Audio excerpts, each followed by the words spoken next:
If you like the story, you can support the author on Patreon. Link is in the description. Chapter 21, Chapter 20. Orochimaru, your ambition ends here. As Hiruzen spoke, the death god behind him moved, drawing a ninja blade from its mouth. Sensing something terribly wrong, Orochimaru's face tightened as he retorted. No. My ambition will never cease. He pulled harder at his soul, but it was too late. With a calm expression, Hiruzen raised his voice as the death god's blade swung down. Orochimaru, you are obsessed with ninjutsu, wasting it. The most fitting punishment for you is for me to take away all the ninjutsu you possess. Could it be? Orochimaru's face twisted, his voice sharp. Stop. Seal. At Hiruzen's command, the death god's blade slashed down without any obstruction, severing the portion of Orochimaru's soul belonging to his hands, sealing it into Hiruzen's body. No. Orochimaru could only watch as his hands turned black and purple before falling limp. With his last breath, Hiruzen looked at him and said softly, now your hands can't form seals. Without your hands, you can't perform ninjutsu. Your plan to destroy Kanoha has failed. You old fool! Give me back my hands! Orochimaru, unable to perform ninjutsu with his hands sealed, screamed in rage. You've grown foolish, Orochimaru. Hiruzen smiled. Though I regret not taking you with me, my disciple, we will meet again in the next world. And Jenso senpai. Hiruzen struggled to turn his head, looking at Jenso with memories flooding his eyes. Since childhood, the elders in my family used you as an inspiration for us. As a man who stands shoulder to shoulder with gods, I don't know your true intentions. But... Hiruzen's eyes shone with unprecedented brilliance. He looked directly at Jenso and said finally. Where the leaves dance, the fire burns eternally. When we old generation die, there will always be new ones to take over our tasks. No matter your intentions, I believe Kanoha's younger generation will face you fearlessly. Jenso senpai, I'll wait for you in our world. With these words, Hiruzen finally closed his eyes. Thus, in Kanoha year 60, the third Hokage, Hiruzen, passed away at the age of 69.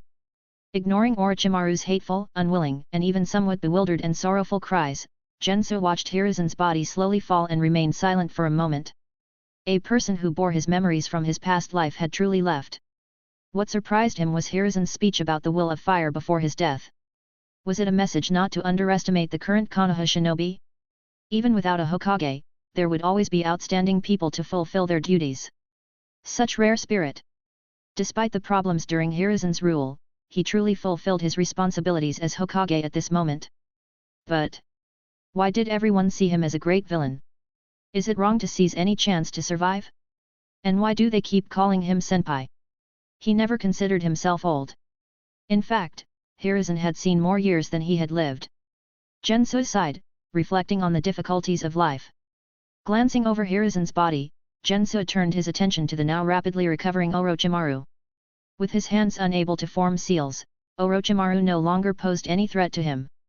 This was why he had patiently waited for Hiruzen to use the Reaper Death Seal. What's wrong? Not taking out your anger on your teacher's corpse. Noticing Orochimaru staring at Hiruzen's body, Jenso smirked. There's no point in wasting time on the dead, came the raspy reply. Orochimaru was a smart man. Understanding his current state and wary of Jenso, Orochimaru knew that without the control of Edo Tensei, they had no direct conflict. Jenso had meticulously taken control of himself, clearly not intending to return to the afterlife just to glance at the living world. Orochimaru had no problem with stirring the calm waters of the ninja world. In fact, the greater the turmoil, the more he relished it. Jenso senpai, welcome back to the living world. Interested in visiting my place? Orochimaru quickly adjusted his mindset and proposed a collaboration. Jenso glanced around. You should think about how to leave first. Jenso's primary goal in returning to the living world was to reclaim his body, necessary for his resurrection. Everything else was secondary. After the plan to destroy Kanoha, Orochimaru had become a thorn in Kanoha's side. Jenso had no interest in joining forces with Orochimaru now, as it would only draw unnecessary attention. Understanding Jenso's refusal, Orochimaru wasn't offended. Even in his prime, he wouldn't take this historical figure lightly. Especially now, without his hands. Then, until next time. With these words, Orochimaru ordered his 4 subordinates, the operation ends here. Dispel the barrier. We're leaving. Yes. The 4 sound ninjas clapped their hands, dispersing the 4 violet flames formation. Once done, 2 of them supported Orochimaru, and together with the remaining 2, they quickly left Kanoha. Don't think you can escape. The Anbu outside the barrier immediately moved to intercept. Ignoring Orochimaru's escape, Jenso looked around, choosing a less crowded direction and leaving Kanoha. However, just as he leaped onto another rooftop, a flash of light from the sky, accompanied by the familiar chirping of birds, a figure sped towards him, raising his right hand as violent lightning aimed at Jenso's heart. In an instant, illuminated by the lightning, Jenso's face showed a surprised smile. Did no one tell you not to show off in front of a master? With that slap, Jenso extended his hand, precisely catching the wrist carrying the chidori. The attacker had to halt, looking up in shock, revealing a face with a black mask and a blood-red left eye emitting an ominous aura. Chapter 22, Chapter 21. Chidori, hey! Jenso grasped Kakashi's wrist, gazing playfully at the all-too-familiar face. I've already shown deeper forms of shape transformation. Is this all you can manage now? You? Kakashi's eyes filled with surprise and suspicion. Before he could ask more, Jenso exerted force, throwing him far away, then crossed his hands. The next second. Burning with my youth. Kanoha dynamic entry. With a passionate roar, a green figure kicked towards him with a sonic boom. Boom. The shockwave rolled rapidly.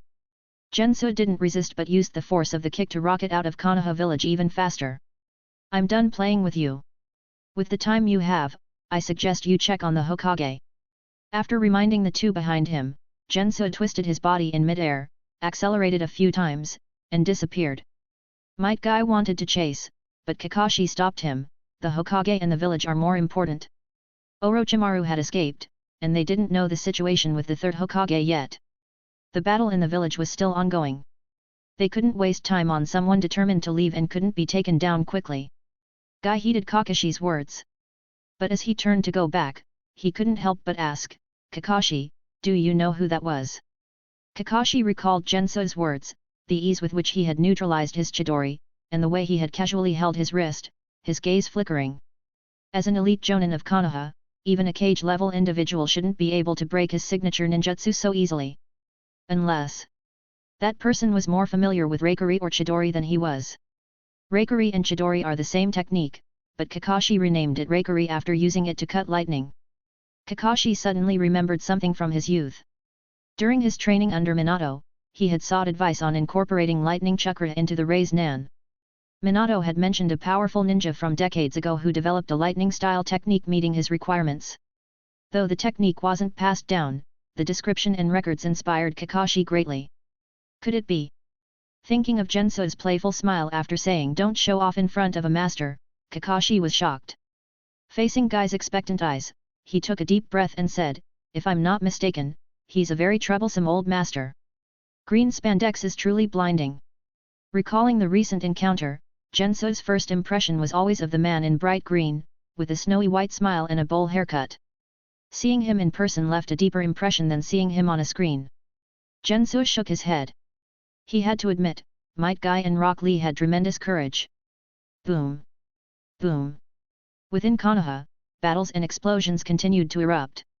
Without the obstruction of Kakashi and Guy's combo, Jenso moved freely through the village, spotting many familiar faces along the way. For instance, the giant figure of Akimichi Chauza, more robust than any large summoned beast, using the multi-size technique. Beside him, the inseparable duo from the Inoshikacho formation, Narashikaku and Yamanaka Inoichi. Hyuga Hayashi, usually unassuming, but now taking down enemies one by one with his gentle fist. And the famous author of erotic novels, Jiraiya, summoning toads from Mount Maiboku, showing great might. With these core members joining the fight, Kanoha's counterattack grew stronger, and the voices of the Sand and Sound ninja assault units dwindled. Especially after the news spread that Orochimaru had replaced the 4th Kazekage. The Sand ninja became disorganized and panicked. It wouldn't be long before this meticulously planned attack, causing considerable damage to Kanoha, ended in failure. Withdrawing his gaze from familiar faces, Jenso accelerated his departure. In the distance, standing atop Gamaken, Jiraiya glanced back at the shrinking figure of Jenso, his eyes flickering before he flashed towards the Chunin exam site. Upon arrival, he found many people already gathered. Kakashi, Guy, Genma, Kurane, and others. At the center of their encirclement lay the cold body of the third Hokage, Hiruzen. Jiraiya fell silent. Some were in pain, others in joy.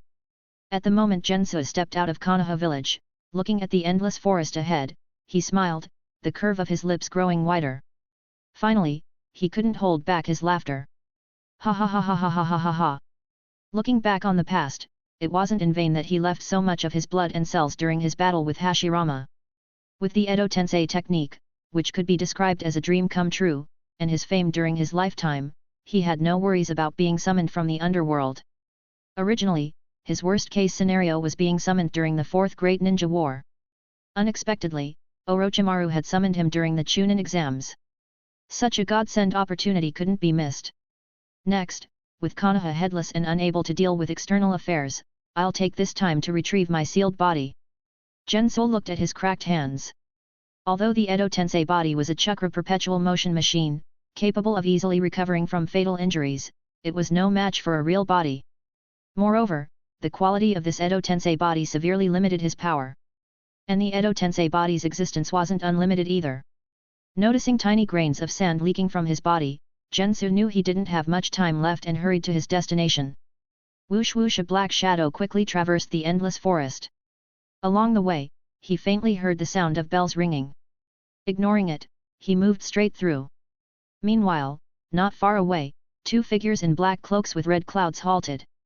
One of them lifted a straw hat with wind chimes, revealing a shark-like face with a grin. Itaki, should we take care of him? No need. The other, lifting his head to reveal a pair of Sharingan, stared in the direction of Kanoha, speaking calmly. Don't cause unnecessary trouble. Our target is the Nine Tails. Chapter 23, Chapter 22. In the 60th year of Kanoha, a Chunin exam that should have been ordinary was destined to be recorded in the history of the ninja world. The Sand and Sound Ninja launched a surprise attack on Kanoha. One of the legendary Sunin, Orochimaru, succeeded in assassinating his teacher. The third Hokage, who had dominated the ninja world for over 40 years and was known as the ninja professor, died. The fourth Kazekage disappeared. A man who stood shoulder to shoulder with the gods reappeared in the world. This series of explosive news turned the long peaceful ninja world upside down. Not only Kanoha, which had lost its leader, but the Sand Ninja also became increasingly active. The major villages such as the Cloud, Stone, and Mist, which had stayed out of the matter, as well as other medium and small ninja villages and major ninja organizations, were all in turmoil. Many elderly people who had experienced wars couldn't help but frown. The current situation made them feel a sense of impending chaos and the return of war. They hoped it was just an illusion. In the land of fire, within a bustling casino. In the noisy environment filled with shouts of big, small, all in, I won. Ha ha ha, ah. Kill me now. A mature and beautiful woman with twin ponytails and a large chest, wearing a tea-green gambling coat, excitedly grabbed her chips. Beside her, a black-haired woman holding a pink piglet looked on in pain and helplessness as she inserted chip after chip into the slot machine. Minutes later. Clink, clink, clink, a large number of chips poured out of the slot machine. Seeing the pile of chips forming a small mountain, the black-haired woman exclaimed joyfully. Lady Tsunade! We won again! For so many years, Shizune had never seen Lady Tsunade win so continuously instead of losing. However, Tsunade frowned. Despite winning, she looked as if she had suffered a great loss and casually placed another bet on the slot machine. Just like before, more money rolled in. Relieved that they wouldn't have to sleep on the streets tonight, Shizune hurriedly stabilized the pile of chips. Tsunade paused, lost in thought. At this moment, the conversation of nearby gamblers reached their ears. Did you hear? Kanoha was attacked by the Sand Ninja in a small unknown ninja village, and the third Hokage died in battle. The powerful third Hokage was killed. It was done by Orochimaru, one of the Sunin and a direct disciple of the third Hokage. Orochimaru is that strong? Absolutely. I also heard a rumor that the missing fourth Kazekage was killed by Orochimaru too. Unbelievable. If true, Orochimaru took down 2 of the 5 Kage. Speaking of the 5 Kage, I also heard another piece of news. A man who was on par with the first Hokage, who once caused the death of one Kage and severely injured another, known to be equal to a god, appeared at the Chunin exams and left Kanoha. No way! How could someone from the same era as the first Hokage still be alive? My sister's third uncle's friend's brother, who is a Kanoha ninja, said he was there. He must have been mistaken, or the message was wrong. Oh, right. That man's name was Jenso, right? He supposedly died at the hands of the first Hokage. The Valley of the End was built for him. How could a dead man come back? That's true. The rumor must be false. But Orochimaru killing the third Hokage is definitely real. Kanoha and the Land of Fire are facing troubled times again. I wonder who the next the fifth Hokage will be. They need to decide soon to calm everyone's nerves.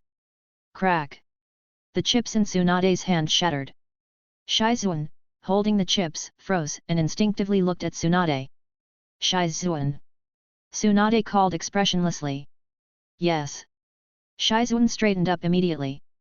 Pack up, we're leaving, Tsunade ordered. Okay. Shizune quickly started packing, asking, Lady Tsunade, are we going back to Kanoha? Tsunade's expression was complicated but quickly dismissed as she said, Kanoha? No. We're going to the next casino. Really? Shizune was stunned. Meanwhile, as the Kanoha ninja and villagers, dressed in black, silently left the funeral of the third Hokage, Jiraiya was stopped by the two Kanoha advisors. Hiruzen is gone. Although we've formed an emergency executive committee, it's only temporary. Kanoha needs a new Hokage. Jiraiya, you should be the fifth Hokage. Koharu got straight to the point. Homura followed, Jiraiya, you're the most qualified to be Hokage now. Don't refuse. To the advisors, Hiruzen's disciples, Jiraiya and Tsunade, were the most suitable candidates for the fifth Hokage. With Tsunade's whereabouts unknown, the best choice was the nearby Jiraiya. As for their old friend, Danzo, despite knowing his deep obsession with the Hokage position, they preferred not to have someone so entrenched in darkness and rigidly cold to take the lead.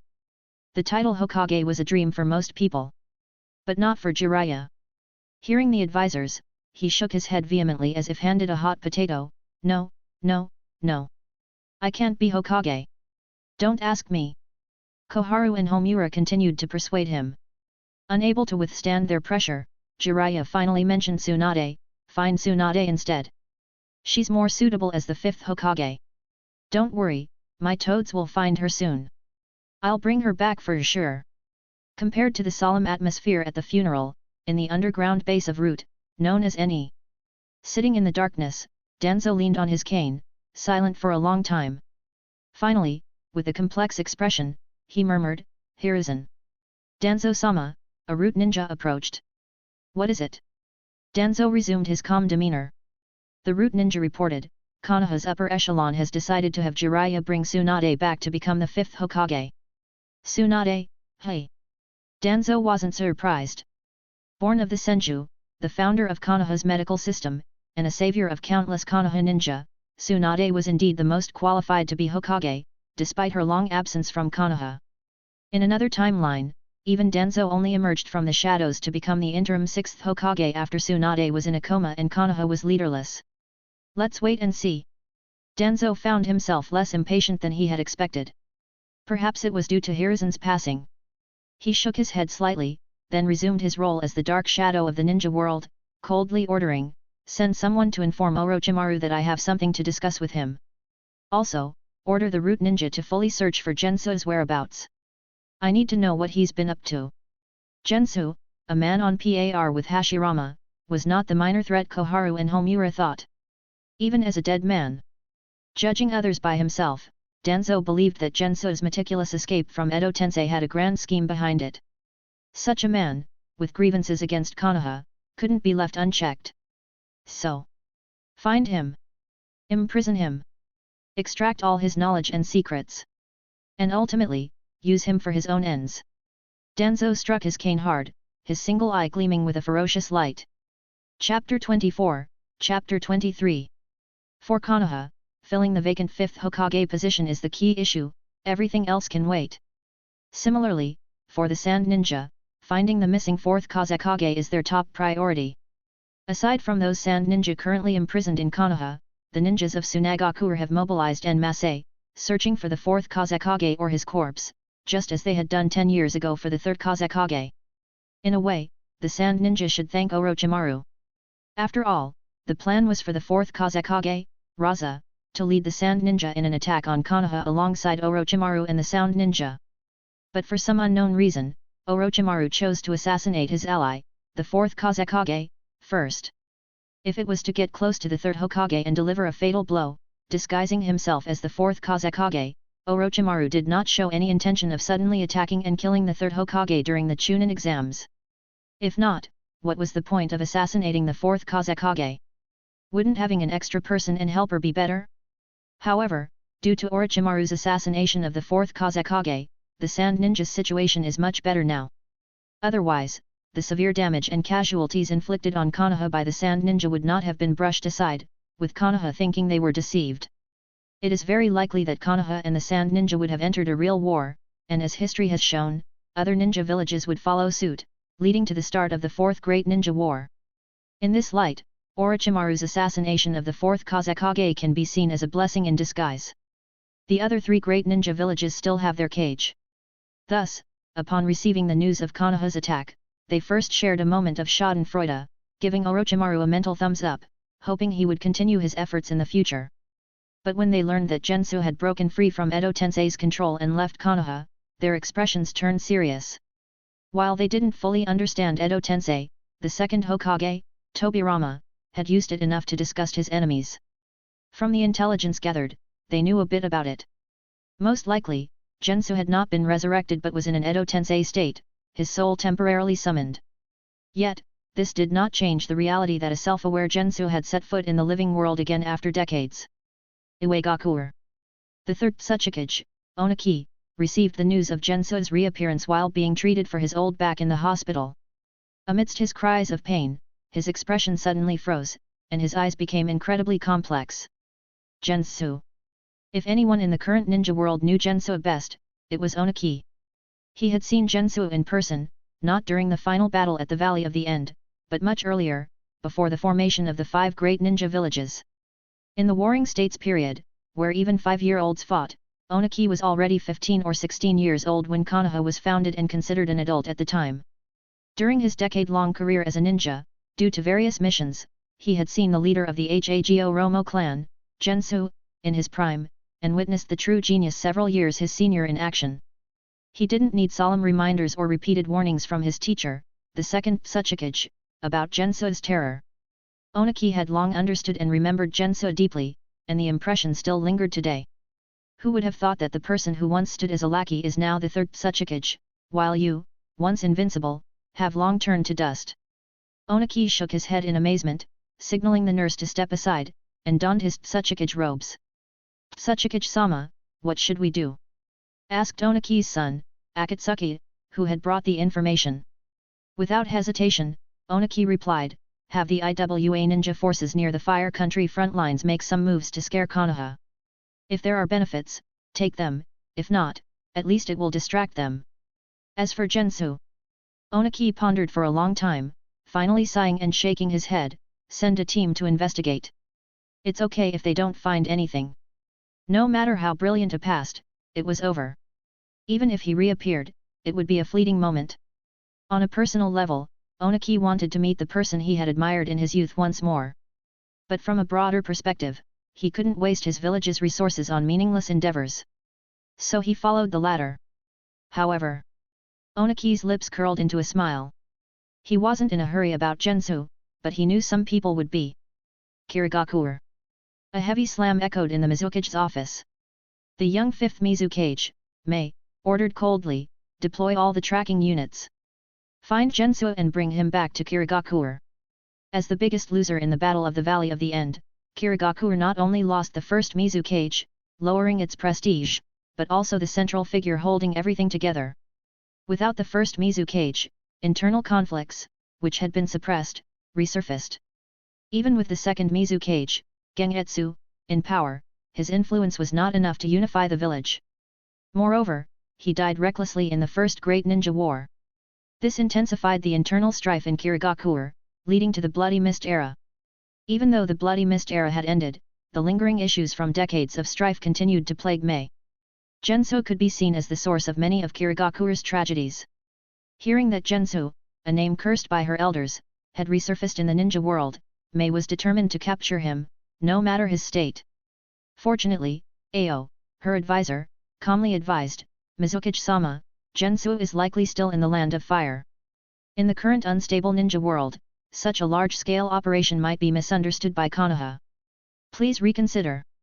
Moreover, he is already dead. It's unnecessary to expend so much effort to find him. Even if they found him, so what? Jenso was already dead. Would killing him again make any difference? Would he even fear it? After much persuasion, Mei relented, opting for a more discreet search for Jenso. Kumigakure. Compared to the debates in Kirigakure, the decisions in Kumigakure were straightforward. Though the first Mizukage had died, the first Raikage had only lost an arm. Upon receiving the news, the fourth Raikage, hefted his thick dumbbells and ordered without hesitation. Find Jenso with all your might and avenge the first Raikage's lost arm. Yes. No one objected. The mighty war machine of Kumigakure began operating efficiently. Chapter 25, Chapter 24. The Land of Fire, the Valley of the End. While many in the ninja world were stirred because of him, Jenso, who underestimated his own influence, had already arrived at this resting place of his own bones. Time changes all. Jenso initially thought that the battlefield of that year would be difficult to find. However, after some inquiries and confirmations, he quickly obtained the exact location. The Valley of the End. Kanoha sure loves to promote the achievements of their ancestors. Jenso looked at the ancient battlefield before him, now vastly different, and chuckled. The Valley of the End. A valley where a god fell. It sounded impressive. But upon closer thought, if someone called a god had fallen, then how powerful must the first Hokage, who killed him, be? Just like the Valley of the End.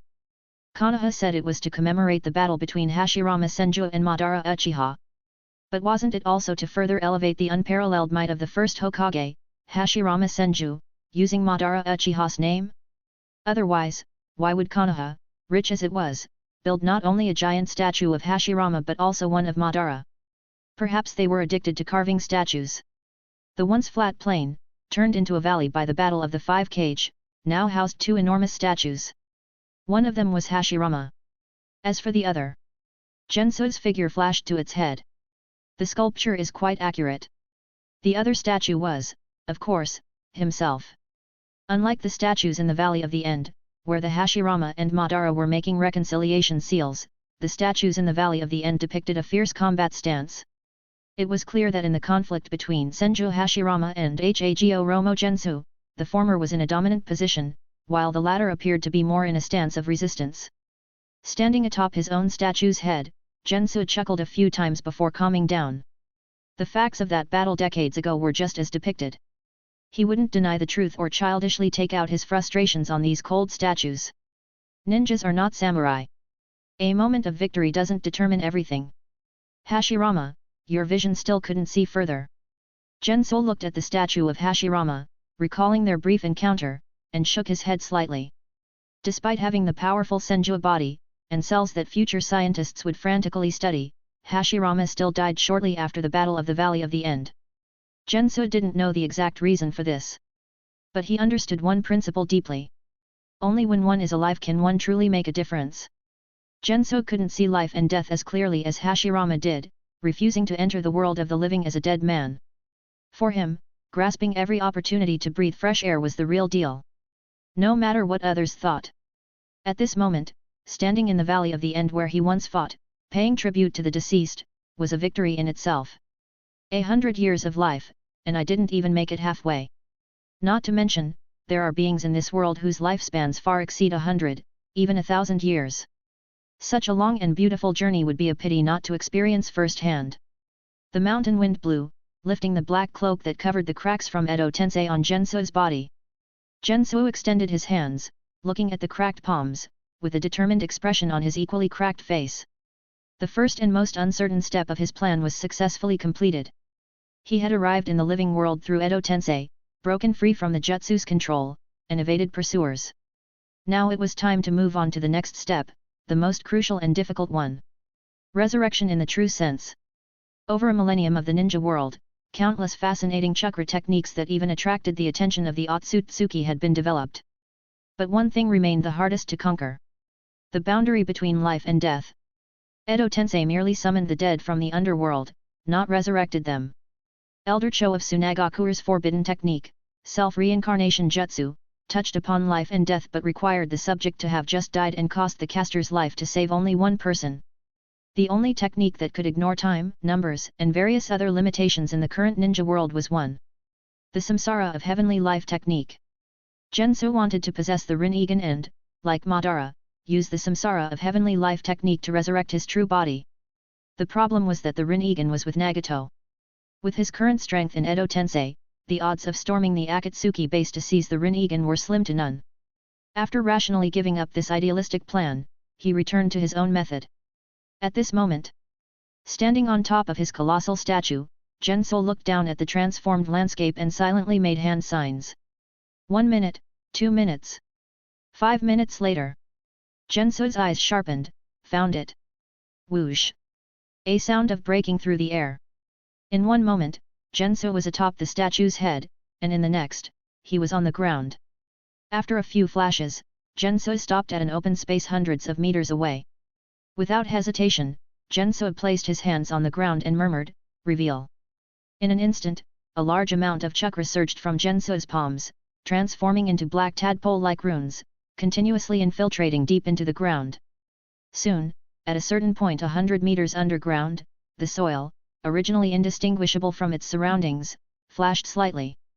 As the black runes merged, the area began to change. A body, covered densely with black runes, appeared and, under Jenso's summons, began to rise rapidly from the soil like swimming through it. Forbidden technique, breath of eternal rest. In the face of certain defeat, Jenso's prepared contingency. At the cost of his own death, this technique ensured his body maintained the last moments of its vitality and integrity, hiding itself from outsiders. A unique forbidden technique of the Hagoromo clan. Developed by ancestors to ensure their corpses remained undisturbed and hidden from grave robbers. Everyone knew that a ninja's corpse was a treasure trove, worth a lot of money if dug up. As a noble ninja clan, many elderly Hagoromo members would use this forbidden technique before death to ensure eternal rest. This had been its only purpose until now. As the clan leader of the Hagoromo clan, Jenso had, of course, learned it. He just didn't expect to use it so early. Yet. In that situation, it was indeed the best choice. Chapter 26, Chapter 25. New fanfics for the week poll. The poll is up. It's free. I've already confronted the Five Kage, and the system just arrived. Savior in the DC universe. Marvel, I started by containing SCPs. Reveal. At Jenso's command, it didn't take long for the body, buried underground for decades and never discovered, to rise up from the earth like flowing sand, finally appearing before his eyes. Examining his own body from an outsider's perspective gave him a strange feeling. But after a while, he got used to it. I must say, from this angle, I do look quite handsome, Jenso thought as he stroked his chin after scrutinizing his sleeping body. Though his true self was still wrapped in black forbidden seals, obscuring its full appearance, the outline was enough to remind him of his former self. After thoroughly inspecting the well-preserved body and confirming the effectiveness of the forbidden technique, Jenso didn't immediately undo the seal. Instead, he began to contemplate deeply. Just as chakra is a mixture of physical and spiritual energy, a person is composed of a physical body and a soul. Each person's body and soul are unique and perfectly matched. An ill-fitting vessel would only lead to collapse. This was why Jenso had not randomly chosen another body. The only exception in the ninja world, Orochimaru, could change bodies but had a time limit and paid the price of messing up his soul. As a result, even one of the legendary Sunin could be easily pinned down by a mere glance from Itachi Uchiha.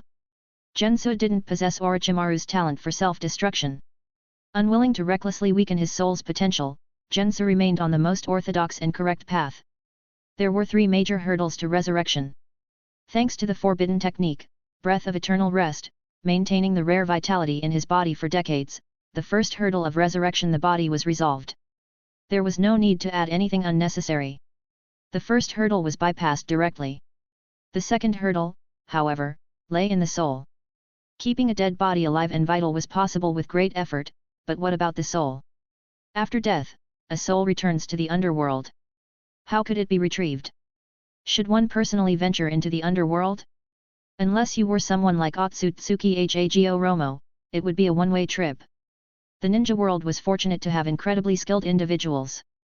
Tobirama and his pseudo-disciple, Orochimaru, had developed and perfected the Edo Tensei technique, realizing the idea of retrieving souls from the underworld.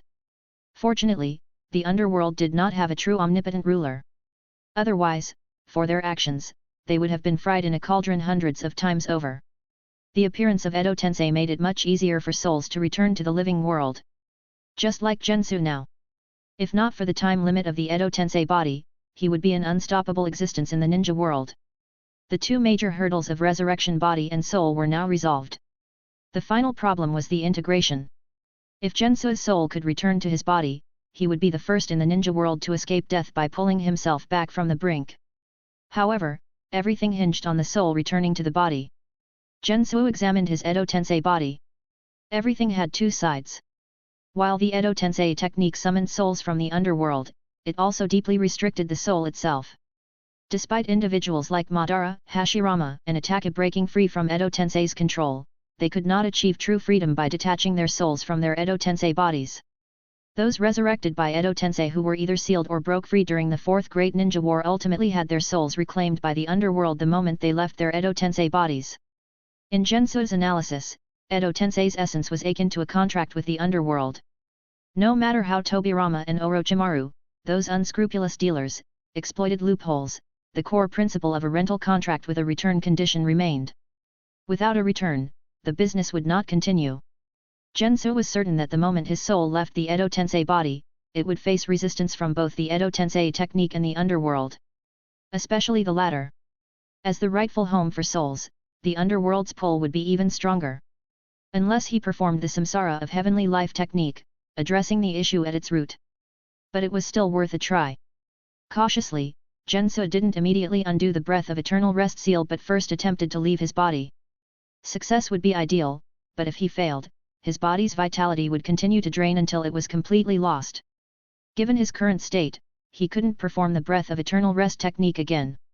Jenso looked around, ensuring there were no disturbances, left his true body sealed, and solemnly made hand signs with his Edo Tensei body to begin the attempt. Soul departure. Jenso's eyes became unfocused as his soul easily broke free from the restraints of the Edo Tensei technique. The next second, a white light emerged from the top of his Edo Tensei body. Visibly, Jenso's soul, maintaining a phantom human form, gradually floated out. In his soul state, Jenso was about to look towards his original body that greatly attracted him. A powerful force of attraction suddenly enveloped his soul completely. Jenso's face changed, looking up. In a view only visible to souls, a black rift opened in the sky, exuding the dead silence of the underworld. It seemed like the true destination. If not for Jenso forcefully controlling himself, his soul would have already flown towards it. But that wasn't enough.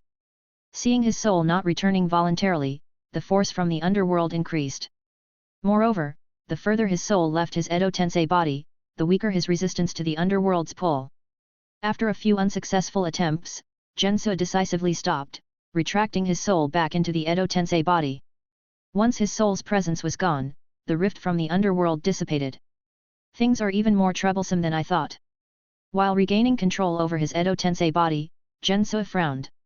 Under the Edo Tensei technique, as long as a soul resided within the Edo Tensei body, everything was fine. In a sense, the Edo Tensei body was a barrier for the soul to remain in the living world. But if the soul tried to leave this barrier, it would attract the attention of the underworld, guiding it back to where it truly belonged. It seemed that exploiting death wasn't as easy as he had hoped. Chapter 27, Chapter 26. New fanfics for the week poll. The poll is up. It's free. I've already confronted the 5 Kage, and the system just arrived.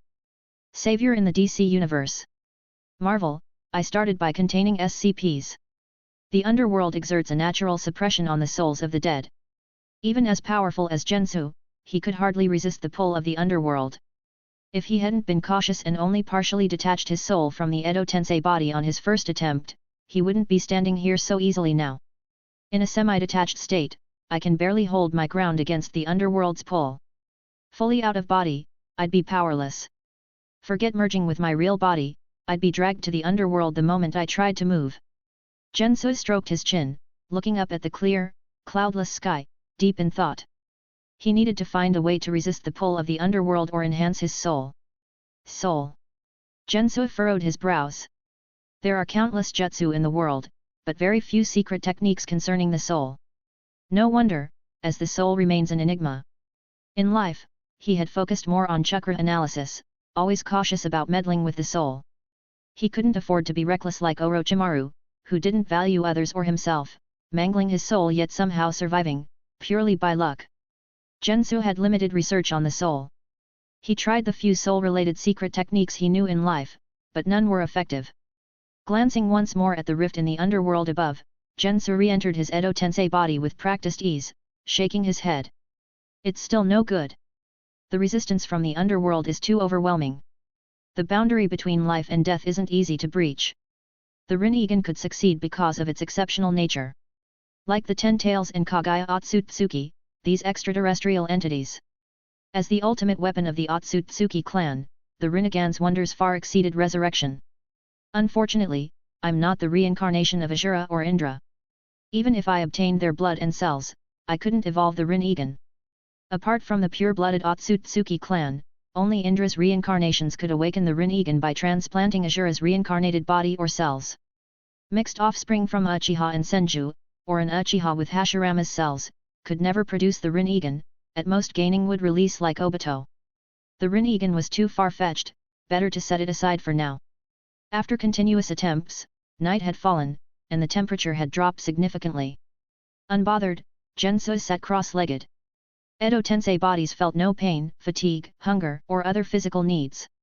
Free from mundane distractions, he could fully focus on his predicament. Should I shift from chakra research to fully studying the soul? Jenso pondered, then dismissed the idea. Even if successful, it would require immense time and effort. Time was what he lacked the most now. The Edo Tensei body wouldn't last indefinitely, and the remaining time wasn't enough for fruitful soul research. Even Orochimaru, the greatest scientist in the ninja world, took over 10 years to develop the living corpse reincarnation technique. Though highly talented, Jenso couldn't guarantee a quicker success. If he were that formidable, he'd have completed the research on Kekii Toda and been invincible, instead of struggling now. In his current situation, self-reliance was impossible. External help was needed. Jenso never underestimated others. Despite being deemed equal to a god, he was only a human with limited time in life. Compared to this millennium-old ninja world, more suitable methods surely existed. Jenso pondered deeply. As previously thought, he needed a soul technique that ignored distance and reached instantly. Once his soul reached his real body and fused perfectly, like residing in the Edo Tensei body, the underworld could no longer affect him. Does such a soul technique exist in the ninja world? Jenso delved into his buried memories. Suddenly, a vivid, hot-blooded scene flashed in his mind. A single phrase came to mind: big chest. No, not that. More accurately, the deceased boyfriend of that busted woman. That man who dreamed big but wasn't cut out for it. If memory served, his name was Dan. As for his surname, Kato was a surname Jenso remembered vividly from studying many works in his previous life. Even after all these years, this minor character, due to his surname Kato, remained etched in his mind. Soul-body separation technique. Thinking of Dan, Jenso immediately recalled the fleeting jutsu from the Fourth Great Ninja War. This S-rank soul technique, which allowed the user's soul to leave their body, traverse distances, kill enemies, control others' bodies, or enter their minds, was exactly what he needed. Jenso's eyes lit up. That's it. He had to obtain it. For the sake of his resurrection, Jenso couldn't wait any longer and stood up, ready to act. But first, he needed to confirm something. Where was the soul-body separation technique? Dan was dead, and summoning his Edo Tensei form would only force him to fight, not divulge the technique. And learning a jutsu just by watching hand signs? Here, try clapping your hands to summon a Buddha. The soul-body separation technique was S-rank, not due to its effect, but its learning difficulty. Learning jutsu carried risks. Forbidden techniques were so named not for their lethality after all, a grand fireball could also kill but for the high chance of self-harm or even death during training. That's why Kanoha had the Book of Seals, prohibiting the spread of recorded techniques. Like the multi-shadow clone jutsu, those with average chakra reserves would die from chakra depletion if they attempted it. Without restrictions, over 90% of ninjas trying it would perish. Not every ninja was Minato Namikaze or Naruto Uzumaki. Back to the point, Jenso wasn't worried about finding the soul-body separation technique. As warriors living on the edge, ninjas meticulously recorded their techniques, storing them in their clans or villages for posterity. Dan, being a Kanoha ninja, was no exception. Chapter 28, Chapter 27. S-rank secret technique, and it concerns the soul. If anything, Kanoha's Book of Seals must have a record of it. Jenso pondered. Kanoha's Book of Seals contained much more than the initial multi-shadow clone jutsu. Given the large scroll used for its record, there were bound to be numerous forbidden techniques inside. Tobirama had contributed a significant portion of it. And other Kanoha ninjas added their share as well. Breaking into the Hokage's office and stealing the Book of Seals. The thought crossed Jenso's mind but was quickly dismissed. Despite Kanoha's recent losses, its foundation as the top ninja village was still strong. And he wasn't Naruto. With his current strength, attempting to steal the Book of Seals would likely result in his capture. Fortunately, there were other ways. The Kato clan, I've heard of them before. Although small and insignificant. Dan should have descendants. Is it Shizune? Jenso thought of the black-haired woman who always accompanied the buxom Tsunade. If he remembered correctly, Dan should be Shizune's uncle. Shizune's parents were also Kanoha ninjas who, like Dan, died in the war. Orphaned, Shizune was taken in by Tsunade, who brought her along when leaving Kanoha. It seems Shizune is the last of the Kato clan. Otherwise, with Tsunade's aversion to trouble, she wouldn't have taken a young girl along when leaving the village if there were elders remaining in Shizune's family. Although Shizune was the last, the family's legacy would still be preserved. Dan's unique S-rank spirit transformation technique would be recorded by the village and likely inherited by his only surviving relative, Shizune. As for why Shizune never demonstrated it in the original series, not all ninjas could master every jutsu. Just like some excel in school, mastering textbooks effortlessly, while others struggle despite their best efforts. Possessing a supreme technique didn't guarantee mastery. More often, one might get injured or die trying. Shizune probably had the spirit transformation technique. Additionally, as Dan's former lover, Tsunade might also have it. Like a poor boy giving his most precious technique to a princess to bridge their gap. With double the chances, Jenso decided to approach Tsunade and Shizune, either forcefully or diplomatically. Finding them wouldn't be hard. Asking around casinos and loan sharks would soon yield information. Restless, Jenso didn't waste time. In a flash, he disappeared from the Valley of the End. The mountain wind howled, and under the moonlight, the two enormous statues continued their silent standoff, as they had for decades. While Jenso sought Tsunade, others had similar intentions. Let's go. At Kanoha's gate, with a backpack and his cherished frog wallet, a spirited Naruto waved his hand, embarking on a journey with the pervy sage Jiraiya to find Tsunade.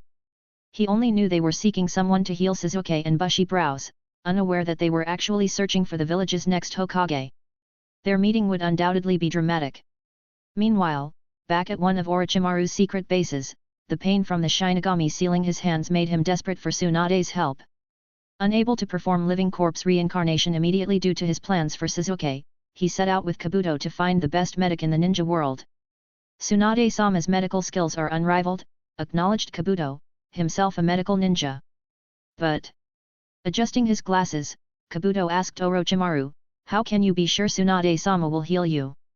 As a Kanoha traitor who had just killed the third Hokage, it was unlikely Tsunade would assist him.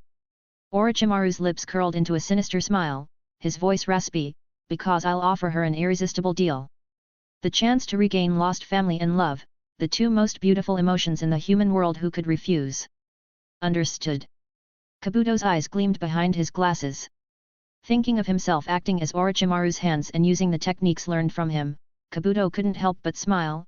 "Edo Tensei, what an unimaginable and magnificent jutsu. Even the greatest jutsu requires careful handling." Orochimaru thought of the elusive Jenso, his eyes narrowing. "Any news on Jenso?" Kabuto shook his head. "Nothing yet. But Kanoha, the cloud, and the mist are all tracking him. Orochimaru wasn't surprised. Someone like Jenso, a wily veteran from the Warring States period, wouldn't be easily found once he decided to hide. Never mind. Finding Tsunade is our priority now. Enduring the constant searing pain in his arms, Orochimaru cursed the old man in his heart and ordered, to Tanzaku Town. Tanzaku Town. In a back room of a casino, where outside was bustling with dice games and shouts, inside, it was filled with groans of pain.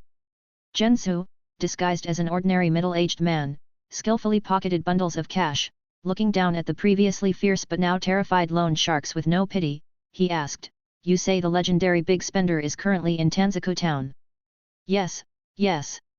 Bruised and battered, the loan shark leader quickly nodded to appease Jenso, the golden ponytail, green gambling coat, stunning figure, young and beautiful woman you're asking about is definitely the legendary big spender. She regularly borrows from us, still owing 50 million RY. We know her well. She goes to Tanzaku Town every year around this time, without fail. You should know that place has the most luxurious casinos in the entire land of fire and the ninja world. She won't leave until she's been there for a month. Chapter 29, Chapter 28. Time had passed for too long. Some unimportant information had long been forgotten by Jenso. He knew that Tsunade would become the 5th Hokage of Kanoha. Jiraiya would take Naruto to find Tsunade. But he didn't know exactly when, where, or how long it would take. The original story only gave a brief account. In reality, a single scene often spanned many days. The name Tanzaku Town sounded familiar to Jenso, but it didn't leave a deep impression. When the enthusiastic loan sharks assured him that their VIP client, the legendary big spender, was definitely in Tanzaku Town, Jenso nodded, asked for the exact location, and then left. The loan sharks were about to breathe a sigh of relief when suddenly, a raging fire erupted from the back room. No. Flames engulfed everything. The gamblers in the casino, caught up in their games, panicked and fled the burning building. Jenso, emerging from the chaos, glanced back at the smoke-filled casino. Only dead men tell no tales. He had learned this at a very young age. To ensure none of his information leaked, killing a few loan sharks was a routine task for Jenso. These weren't good people, anyway. Not every gambler was Tsunade, with medical skills to pay off debts or enough strength to protect herself. Most gamblers would be completely drained by loan sharks, their lives ruined. Eliminating these scum and confiscating their ill-gotten gains seemed perfectly reasonable to Jenso. Even though Edo Tensei bodies didn't need to eat or drink, and couldn't savor food or wine, planning for the future was still essential. Money would always be needed. Especially now that he was a lone wolf. Time to head to Tanzaku Town. After confirming the location with a few more locals, Jenso donned a black cloak and set off quickly. 7. Tsunade-sama. We won. In Tanzaku Town, amidst Shizune's joyful screams, the sound of coins pouring out of the slot machine continued. Again. Unlike Shizune's excitement, Tsunade frowned. She knew what this meant. The last time this happened, it was because of the old man's death. She had chosen to ignore it then, burying herself in her own life. She thought it was all in the past. But now new troubles had come again.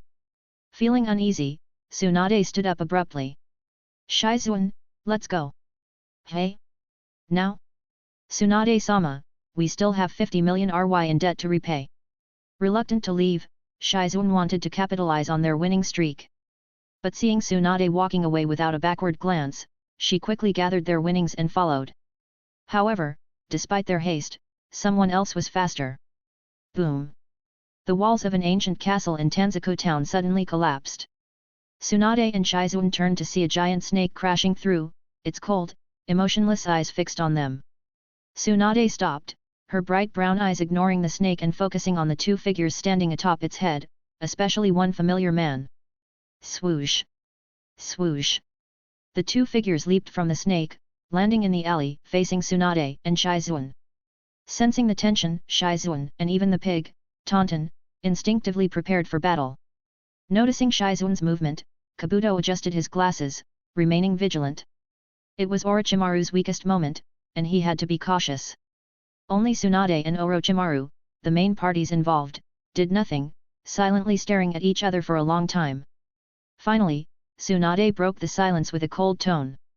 Long time no see, Orochimaru.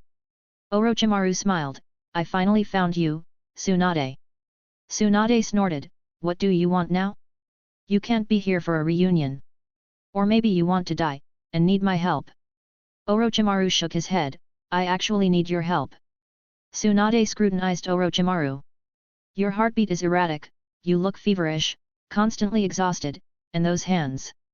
As a medical expert, Tsunade quickly noticed Orochimaru's condition. You've probably figured it out, Orochimaru said, glancing at his bandaged hands, I need you to heal my arms. Tsunade crossed her arms and refused without hesitation, find someone else. I'm not treating anyone anymore. Since developing hemophobia, Shizune had handled most treatments. Tsunade had rarely used her own hands. Especially now, with Orochimaru as the patient. Tsunade had left Kanoha but didn't mean she had no feelings for it. Kabuto stepped forward, that won't do. You should know how severe these injuries are. No one can heal Orochimaru-sama's arms except the renowned medical expert, one of the legendary Sunin, Tsunade-sama. Tsunade glanced at Kabuto and suddenly asked, Orochimaru, your hands aren't just injured. There's a special curse mark on them. What did you do? Nothing much, Orochimaru calmly replied, I got this while killing the third Hokage. Instantly. Shizune was shocked. Tsunade's brows furrowed, fists clenched, you bastard. You really? Before she could finish, Orochimaru's sneer interrupted. No need for such a scary face. Orochimaru was indifferent. All things die eventually. People too. You should know this well. After all, your most beloved ones died in your arms, and you were powerless. Such tragic deaths. Swoosh. Hearing Orochimaru mock Tsunade's scars, Shizune couldn't hold back and attacked. Kabuto stepped in to block. After a few exchanges, Tsunade called them off. Surprisingly, instead of anger, she wore a smile, seemingly seeing through everything. Orochimaru, you've always been this annoying. Orochimaru tensed, becoming wary. Knowing Tsunade's personality well, he knew she was up to something. Sure enough. One moment Tsunade was smiling, saying, you should know my temperament. Don't mess with me. The next, she exploded. Boom. She punched behind her, shattering the thick wall. Looking up, her cold, murderous intent replaced her smile, and she spoke word by word to Orochimaru. Be careful, I might kill you right now, Orochimaru. Chapter 30, Chapter 29. So strong. And terrifying, thought Kabuto as he watched Tsunade's sudden outburst and felt the overwhelming aura emanating from her. This woman must be single. No man would dare get close enough to take one of Tsunade's punches. Anyone who tries to approach her must be prepared for the risk of domestic violence. While thinking this to himself, Kabuto maintained a sincere expression and said, Tsunade-sama, we are not here to cause trouble, but to discuss terms. Terms? Don't make me laugh. Tsunade retracted her fist and coldly said, I've already said what needed to be said. Now, leave my sight immediately. That's not possible. Only Tsunade-sama can heal Orochimaru-sama's hands. Disappear. We're willing to make a deal. We won't ask for free treatment. I'll count to 5. If you're still here, I'll make you disappear. Tsunade-sama. 5. Please calm down. You'll definitely like our offer. 4. 3. Tsunade was unmoved. 2. Seeing that the final ultimatum was approaching, Orochimaru finally spoke in his raspy voice, unhurriedly, I can bring your beloved brother and lover back to life. Tsunade's brown pupils contracted sharply as she stared intently at Orochimaru, unable to finish the final one. With my developed forbidden techniques, they will return to your side, Orochimaru added, his smile confident and assured. Tsunade's body trembled. After a long pause, she slowly asked, is what you're saying true? In a way, yes. A voice interrupted suddenly. Orochimaru's heart skipped a beat as he turned to his left. His body instinctively tensed before he consciously relaxed, quickly processing the situation in his mind. With a tone of surprise, he said, I didn't expect you to come here at this time. You. Hearing Orochimaru address the newcomer so respectfully, Kabuto, Shizune, and Tsunade all showed puzzled expressions.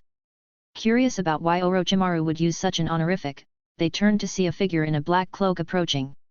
Honestly, I didn't expect myself to come here either, the figure responded, shifting his gaze from Orochimaru to Tsunade and Shizune. But I arrived just in time.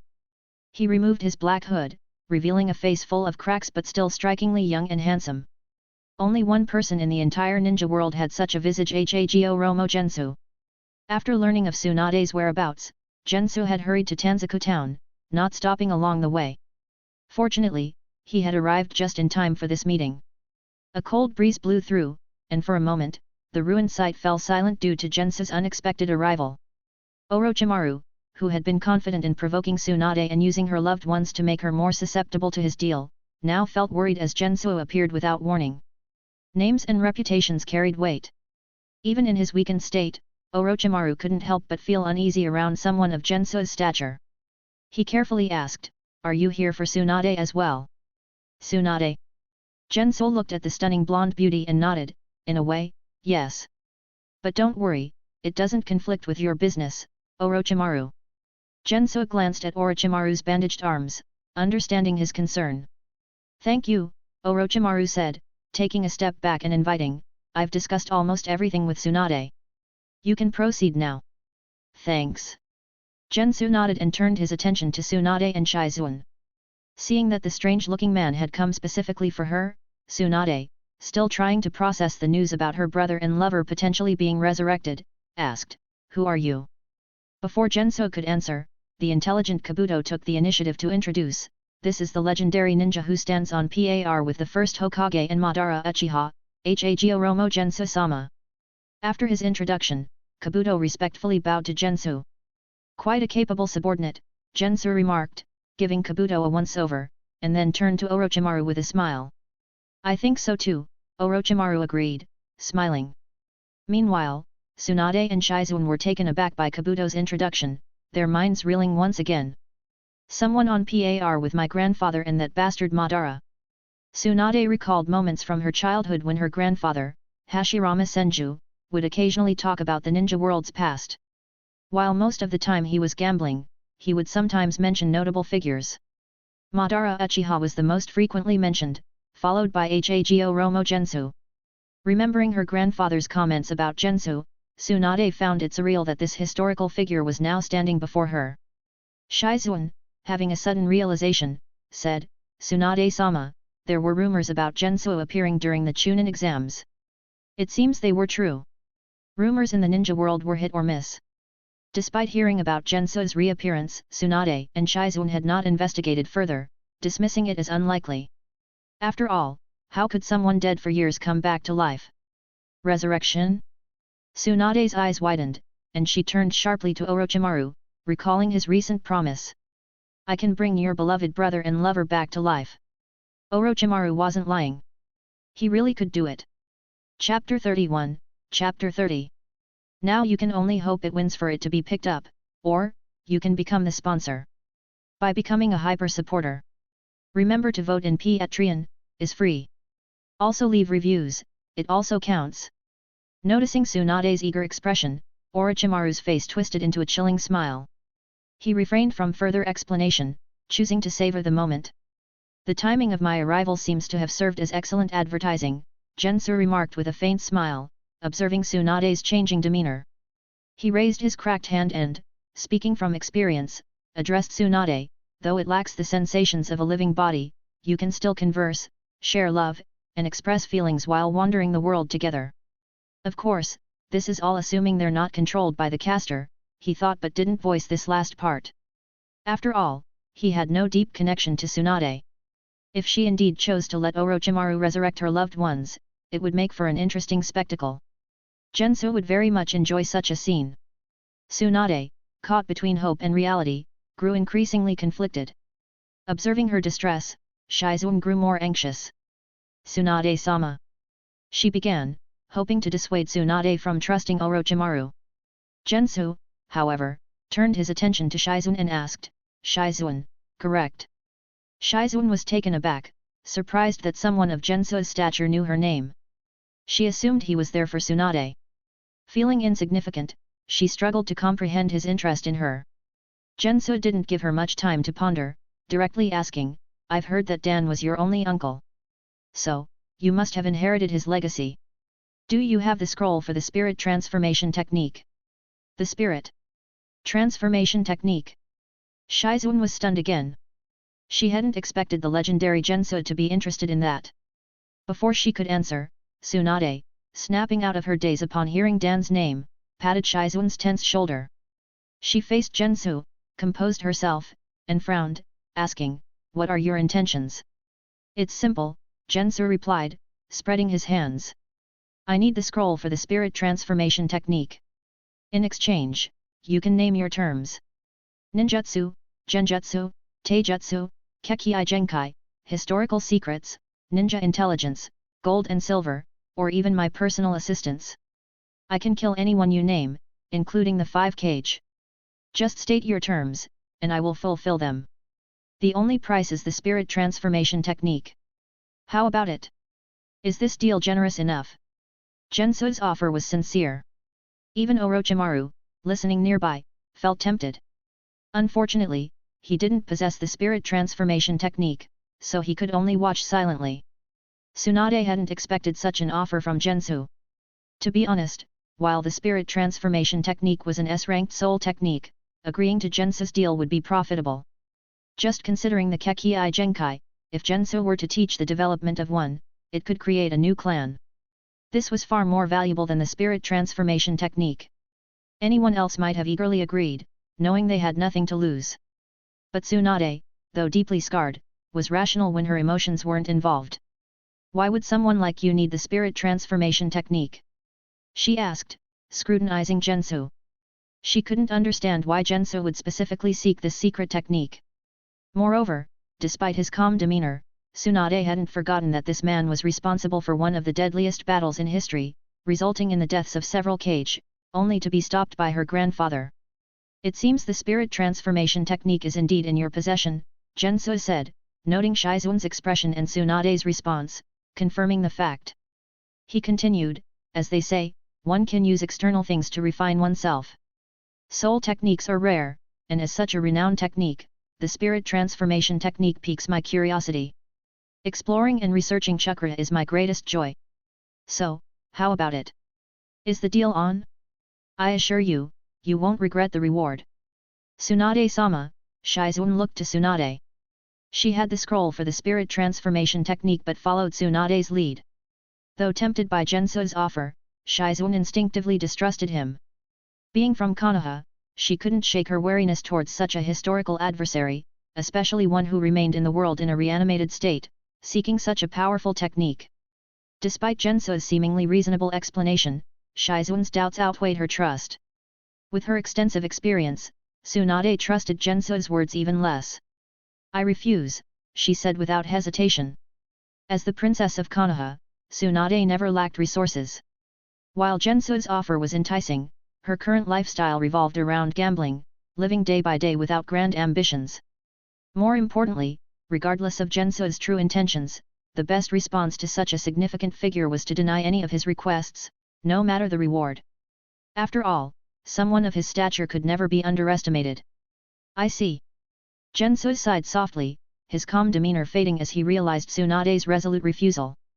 Before arriving, he had anticipated various responses from Tsunade and Shizune, the most likely being an outright rejection. Given Tsunade's fiery temper, he had hoped to avoid conflict. After all, forcing the issue could lead to unnecessary complications. If he defeated or killed them, where would the scroll be? After carefully inspecting Tsunade and Shizune's attire, Jenso concluded they didn't carry the scroll with them. Such an important item was likely stored securely, not carried around. If a fight ensued without acquiring the scroll, it would be a loss. What a pity. I genuinely came here with sincere intentions, Jenso said calmly, his face devoid of its previous warmth. Though he hadn't moved, nor used any chakra, both Shizune and Kabuto felt an overwhelming pressure settle upon them. So, this is the peak of a warring state's-era ninja? Incredible. He hasn't done anything, yet I feel a chilling pressure, Kabuto thought, his body instinctively tense. Compared to the younger Shizune and Kabuto, the two seasoned Konoha Sunin stood firm. Tsunade, clenching her fists, made her knuckles crack as she met Jenso's gaze, defiantly asking, "What? Are you going to resort to force if rejected?" Chapter 32, Chapter 31. The poll has ended. Winner, I've already confronted the 5 Kage, and the system just arrived. Thanks to everyone that voted and reviews. If your favorite fanfic lost, don't worry, it can still be picked up later. Or you can sponsor it by becoming a hyper supporter in my Patreon. Tsunade had no intention of respecting the old and cherishing the young. If she couldn't get what she wanted, she'd take it by force. For such an elderly person, her only response would be to beat them to the point of transcending. In the quaint and quiet alleyway, the atmosphere was extremely oppressive at this moment. It was the calm before the storm, the last moment of peace was about to be shattered. Tsunade, your impulsive nature hasn't changed one bit. Ever since Jenso appeared, Orochimaru had been silent, but now he spoke. Some decisions shouldn't be made hastily.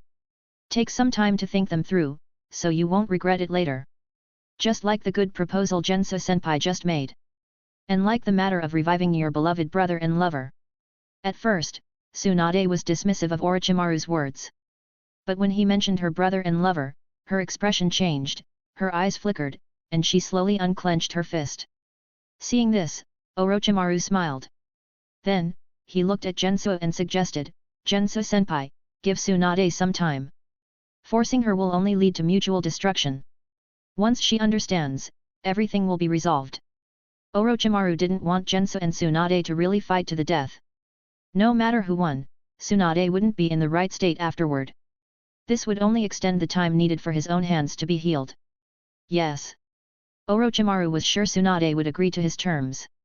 As her former comrade, he knew well how much Dan and the Wake meant to her. She just needed time.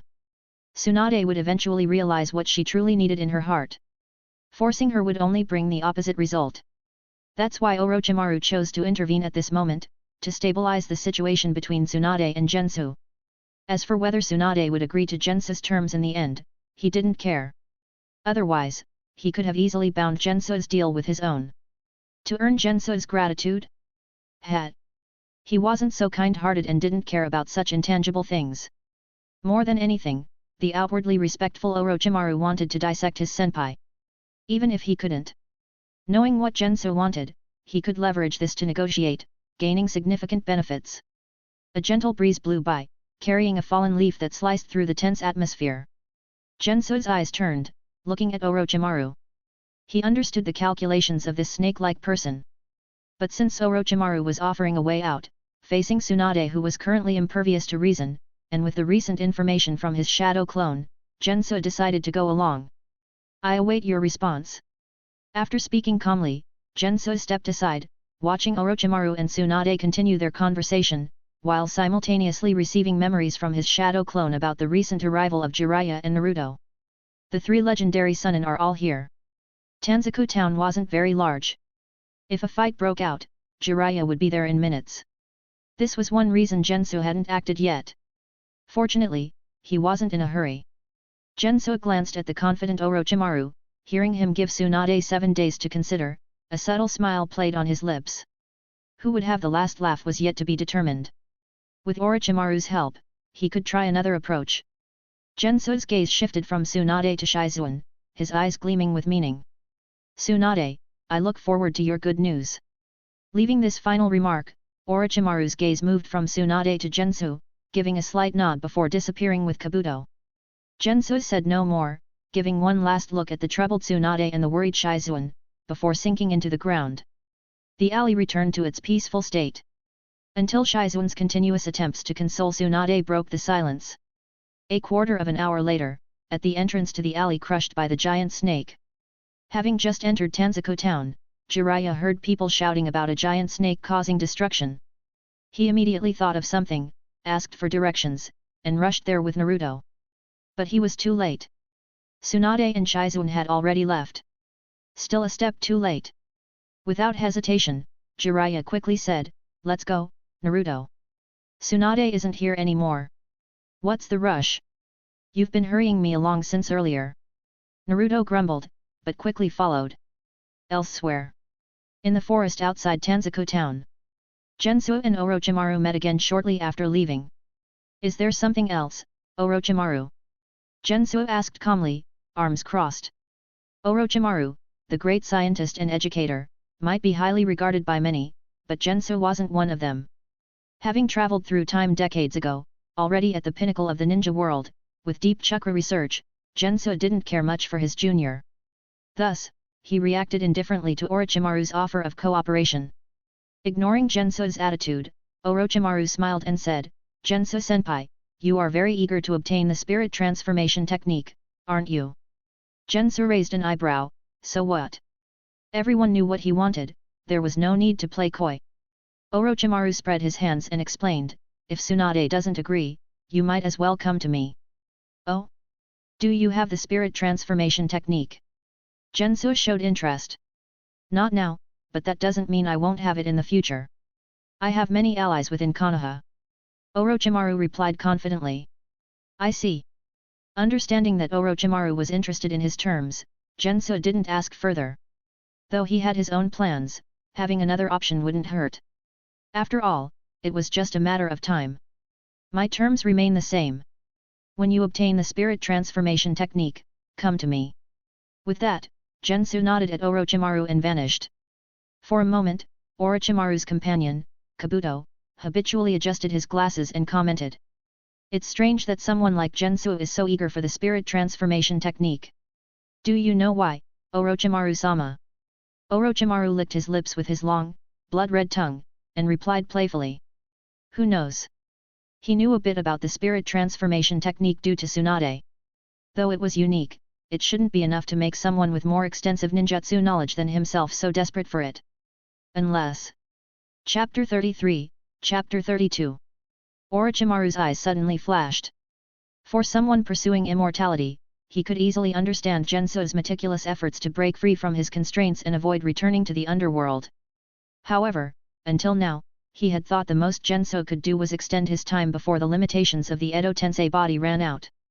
But when Jenso unexpectedly approached Tsunade seeking the spirit transformation technique, Orochimaru realized he had underestimated his predecessor's ambitions.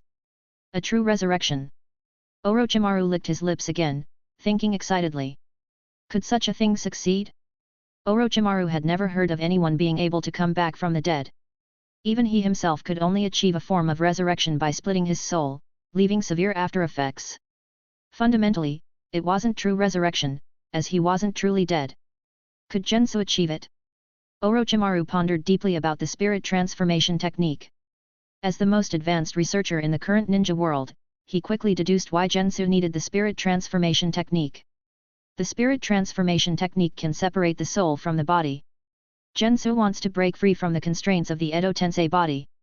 Orochimaru frowned. The constraints from the underworld are more terrifying than imagined.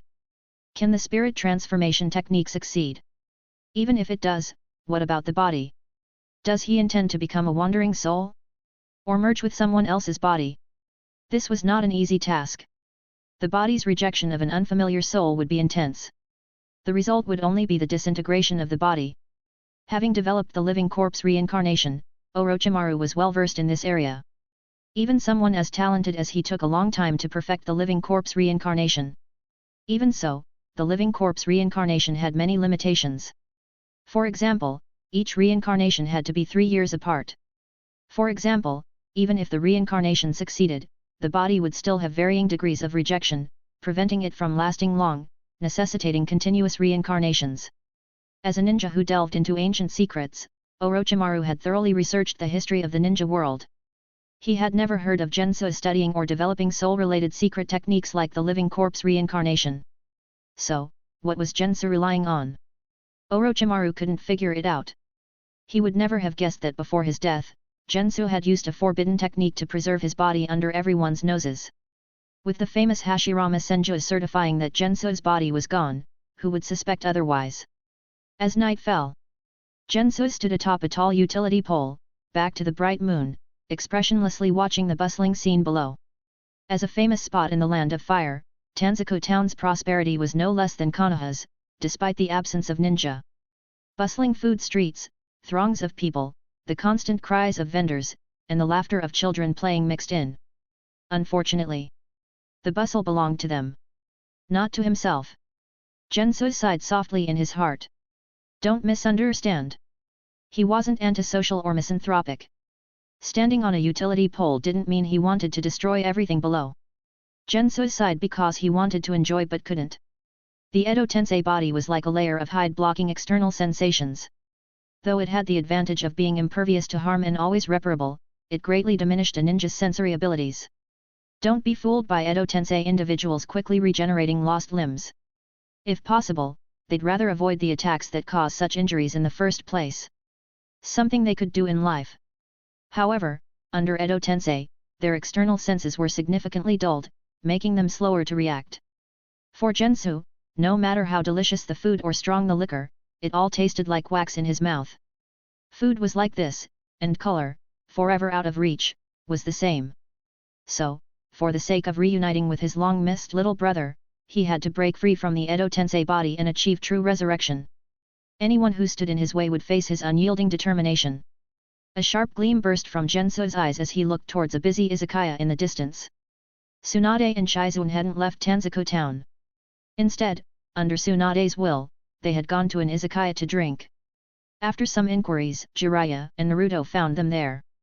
At this moment, the two old friends, reunited, were sitting together, drinking and playing cards, discussing the matter of the fifth Hokage. When Naruto exclaimed in disbelief that the fifth Hokage was the young-looking woman before him, Tsunade outright refused, bluntly stating, "Hokage is trash, only idiots would want to be one," immediately angering Naruto, who dreamed of becoming Hokage. Thus, the duel outside the bar began. "They're here." Hidden in the darkness, Jenso watched Tsunade, reeking of alcohol, and the furious Naruto face off. The result was as expected. One move. Naruto was easily taken down. After that, faced with Tsunade's question about why he was so obsessed with the title of Hokage, Jenso soon heard Naruto's famous declaration. "Because, being Hokage is my dream." Jenso's eyes moved. Noticing the shock, nostalgia, guilt, and hope on Tsunade's face, he shook his head internally. No need to observe further. When Naruto voiced that familiar declaration Tsunade had heard countless times, she had already made her final decision without realizing it. Orochimaru's confident deal was completely nullified. "This is good, it allows my plan to proceed smoothly. Also, nice to meet you, Naruto. Your renowned persuasive skills are indeed extraordinary. I also have a novice mission involving you. I'll complete it all at once." Leaving this thought, Jenso didn't watch further and vanished into the darkness. The next second, as Jiraiya, pleased with Tsunade's change of expression, glanced back into the darkness behind him. "Anbu, no, root operatives. What are they doing here?" Thinking of the old man hiding in the shadows, Jiraiya frowned. On their way here, he had noticed root operatives trailing them. But with Naruto being the Nine-Tails Jinchuriki, he hadn't said anything despite his displeasure. However, with Sarutobi-sensei gone, Danzo's sharp blade was becoming harder to balance. So, he'd let Tsunade, with her fiery temper, deal with it. He really wasn't suited for it. Chapter 34, Chapter 33. The full moon hung high in the sky. Its gentle light added a touch of brightness to the deep night. Arriving outside Tanzuko town, Jenso, standing in the darkness, glanced behind him. Several shadowy figures, blending seamlessly with the night, were silently approaching him. Kanoha's Anbu, no, the colors of their masks are more varied and eerie, more like Root. Jenso clearly remembered Root and its infamous leader, Shimura Danzo. Have I been discovered? Because of the Nine-Tails Jinchuriki. Jenso didn't think Root had pinpointed his location. Otherwise, if they truly set a trap for him, there would be more than just these few people. The more likely reason was because of Naruto, the critically important Nine-Tails Jinchuriki. These Root ninja were probably ordered to monitor Naruto's every move. Jenso's recent surveillance of the izakaya might have coincidentally been noticed by these scattered operatives. Whether it's your luck or misfortune. Jenso stopped, allowing the Root ninja to surround him. 1, 2, 3, 4. 8 Root ninja in total. This configuration suggested 2 squads, rotating shifts to monitor the Nine-Tails Jinchuriki. At this moment, compared to the bustling inside of Tanzuko town, the area just outside the wall was eerily silent. Even with 8 additional people, the Root ninja remained silent throughout. The leader, upon recognizing Jenso, quickly confirmed the target and, without hesitation, made a few tactical gestures. The two root squads moved in orderly fashion. Clang clang clang, the sound of drawn blades broke the silence. The 8 root ninja, in battle formation, coldly and relentlessly attacked Jenso amidst the whistling wind. Of course, the first to arrive were the overwhelming Kanoha and Shuriken. Boring. Jenso muttered indifferently, reaching out to catch a swiftly flying Kanoha with ease. Clang, clang, clang, clang. The sound of metal clashing rapidly echoed.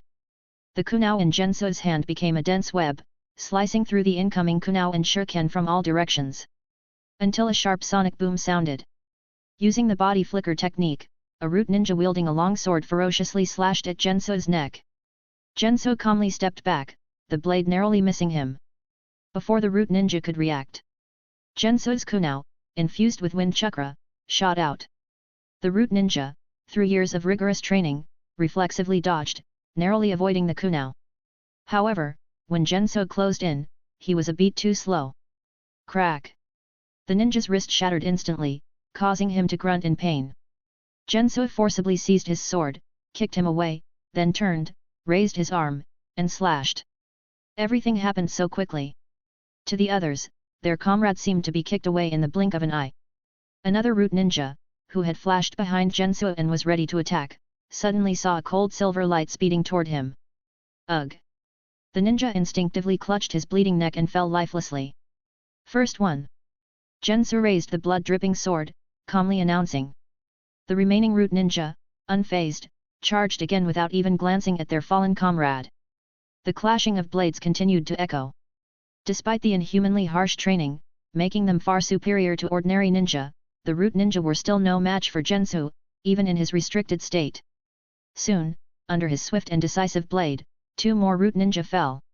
As he raised his sword to pierce another silent, charging root ninja. Clang! The blade tip hit something hard and couldn't penetrate. Earth release, hardening jutsu. Noticing the brown, rock-like surface of his opponent, Jenso withdrew his sword, stepping back, then rib. Blinding lightning enveloped his blade. In the opponent's widened pupils, Jenso's lightning-wrapped blade struck again. Like cutting through tofu. This time, the blade pierced through the hardening jutsu without resistance, impaling the root ninja. Hot blood sprayed from the ninja's mouth, splattering inside his mask. Despite feeling his life slipping away, he remained eerily silent, not retreating but advancing, holding Jenso's hands tightly to prevent him from pulling away. Simultaneously, an Hagoromo clan root ninja, seeing this, extended both hands. Innumerable self-destructing bugs, bred quickly during the brief moment, swarmed from his sleeves, forming a large black cloud aimed at Jenso.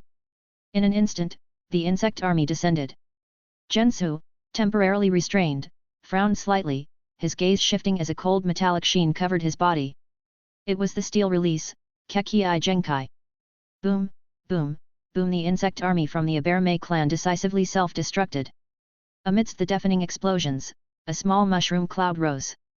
As the smoke cleared, the remaining root ninja, prepared with sealing scrolls to imprison Jenso, paused, their breathing finally fluctuating as they looked towards the blast zone. In the large crater, the hardened ninja was blown to bits, nowhere to be seen. At the explosion's epicenter, Jenso, unscathed, calmly walked out. Crack crack as he moved, the steel covering his body shattered. Recalling his numerous battles with the cage, his steel release had never broken.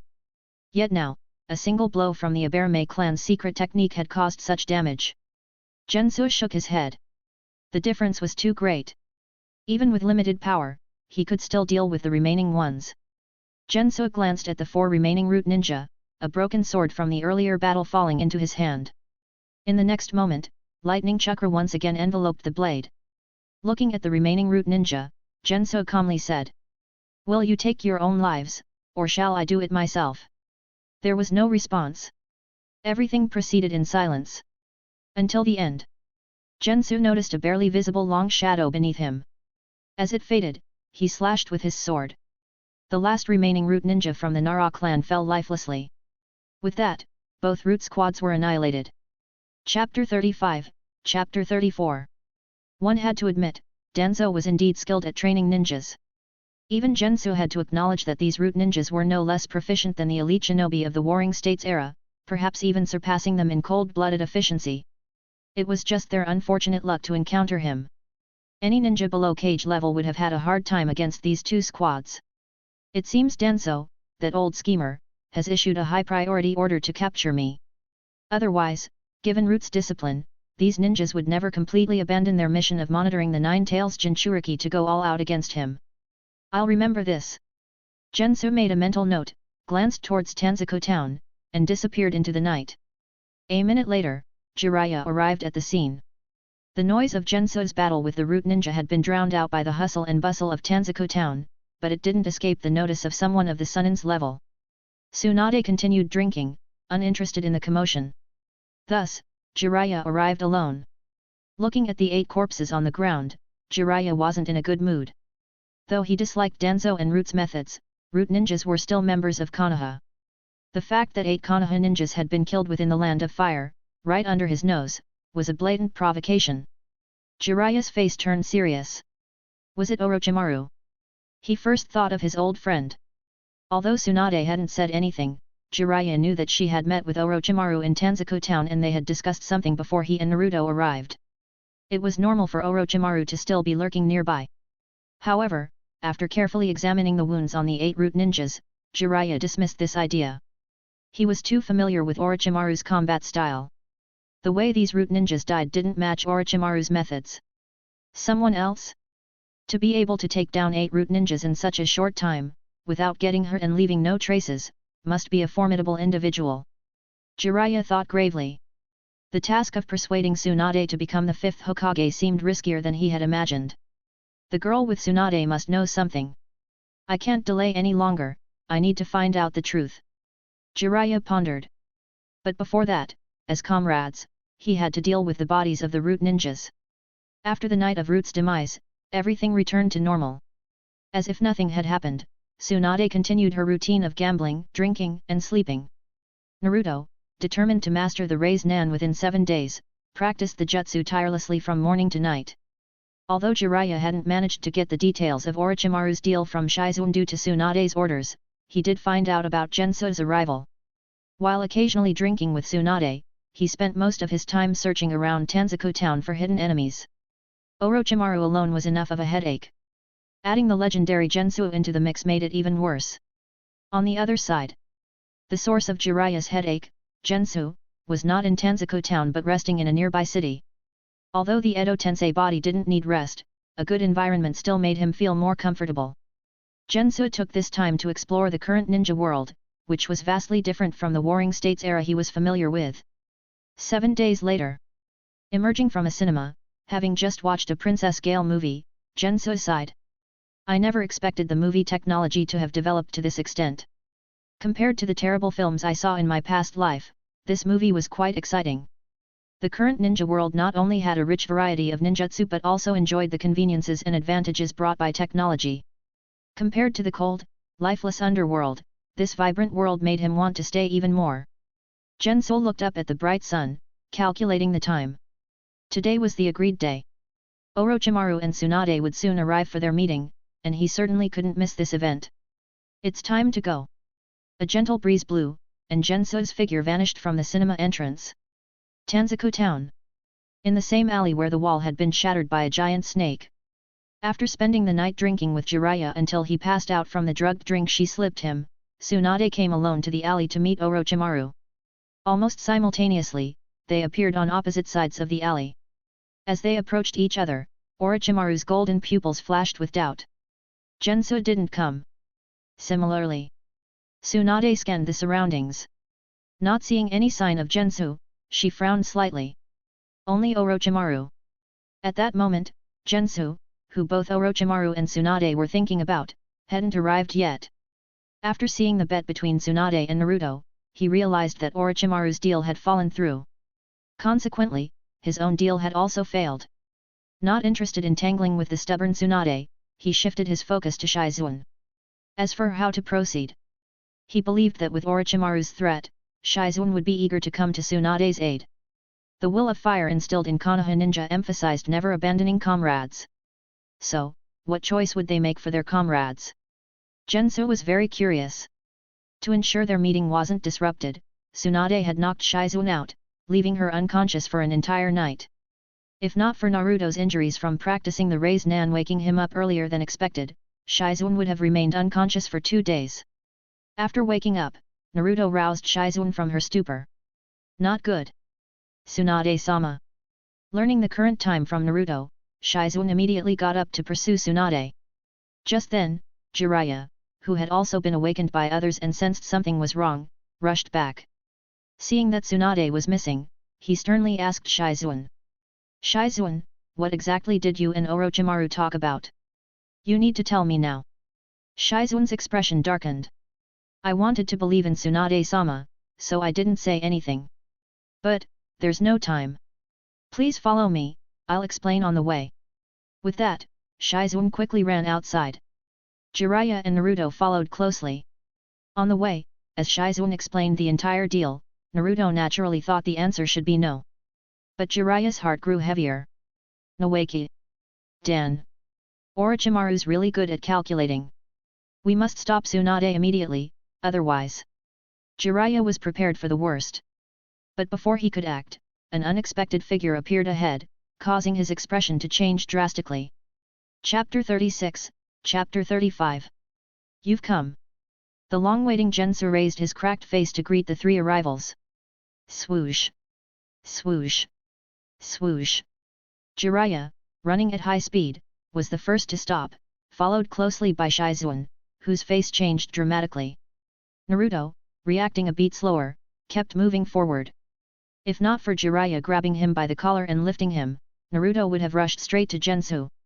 Feeling like he was hanging on a clothesline, Naruto flailed his arms and legs, complaining, "Hey!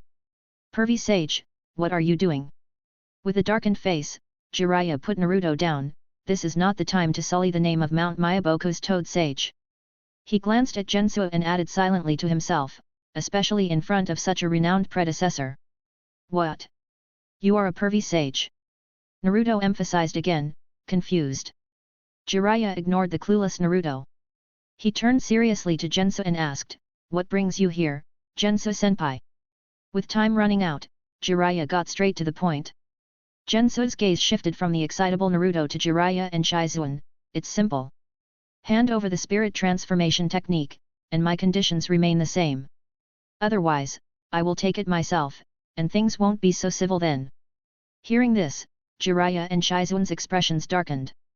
Although Naruto didn't understand what the strange-looking man was talking about, his sharp instincts told him the stranger was up to no good. Another bad guy like Orochimaru? No matter what you plan to do, I will stop you. Naruto declared, brimming with determination. Jiraiya held him back again, first glancing at Shizune, then solemnly addressing Jenso. The spirit transformation technique is an S-rank secret of Kanoha, requiring the Hokage's authorization to teach. If you truly need it, you might have to wait a while. Like Tsunade before him, Jiraiya believed that someone of Jenso's stature wouldn't come all this way for a secret technique without a significant purpose. Although he didn't know Jenso's intentions, it didn't stop him from being extremely wary of this historical figure who defied the boundaries of life and death. It seems we can't come to an agreement. Jiraiya's attempt to stall was transparent to Jenso. He shook his head and said to the 3, "Tsunade is meeting with Orochimaru right now. They will likely start fighting soon." Fighting? Tsunade-sama. Shizune's eyes brightened with surprise. Before she could speak, Jenso continued, "However, Tsunade doesn't know that Orochimaru is well aware of her hemophobia. How long do you think she can last?" As if to emphasize his words, a loud explosion echoed from the distance, and a plume of dust rose into the air. "Why this answer? Tsunade, you actually tried to kill me." In the distant alley, Orochimaru, who had been confident, was retreating after Kabuto's kunai flew towards him. Orochimaru quickly stepped back, not questioning Kabuto, but looking at Tsunade in disbelief, puzzled by her betrayal. Tsunade's eyes were red. Despite wanting to see her brother and lover again, she knew what they had died for and understood her choice. "All tangible things will die one day, Orochimaru, you said that. But the dream of becoming Hokage will never vanish." Tsunade's eyes sharpened, her fists clenched as she glared at Orochimaru. "Come on, Orochimaru. I will kill you here and now." Boom. A violent explosion sounded. Orochimaru, retreating rapidly, coldly declared, "Negotiations are over. It's come to this, we can only resolve it with our fists, Tsunade. Already fighting. In that case, we must deal with Jenso quickly." Jiraiya refocused on Jenso. If Jenso was right, they needed to reach Tsunade as soon as possible for her safety. Shizune. Yes. Jiraiya clapped his hands together, preparing to team up with Shizune to quickly defeat Jenso. Unexpectedly, Naruto, ever the wild card, jumped in excitedly. "Haha!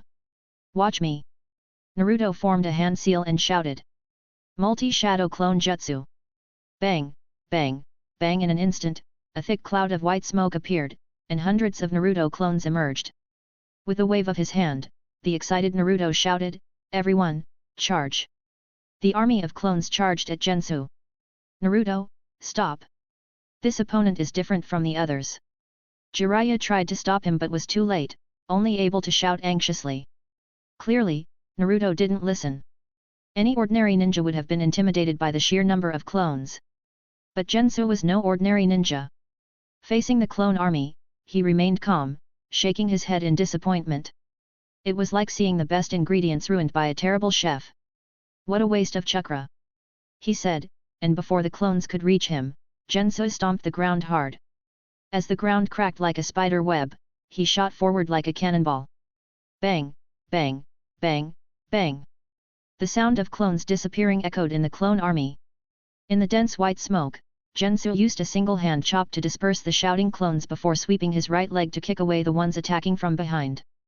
The clones kept charging with great enthusiasm.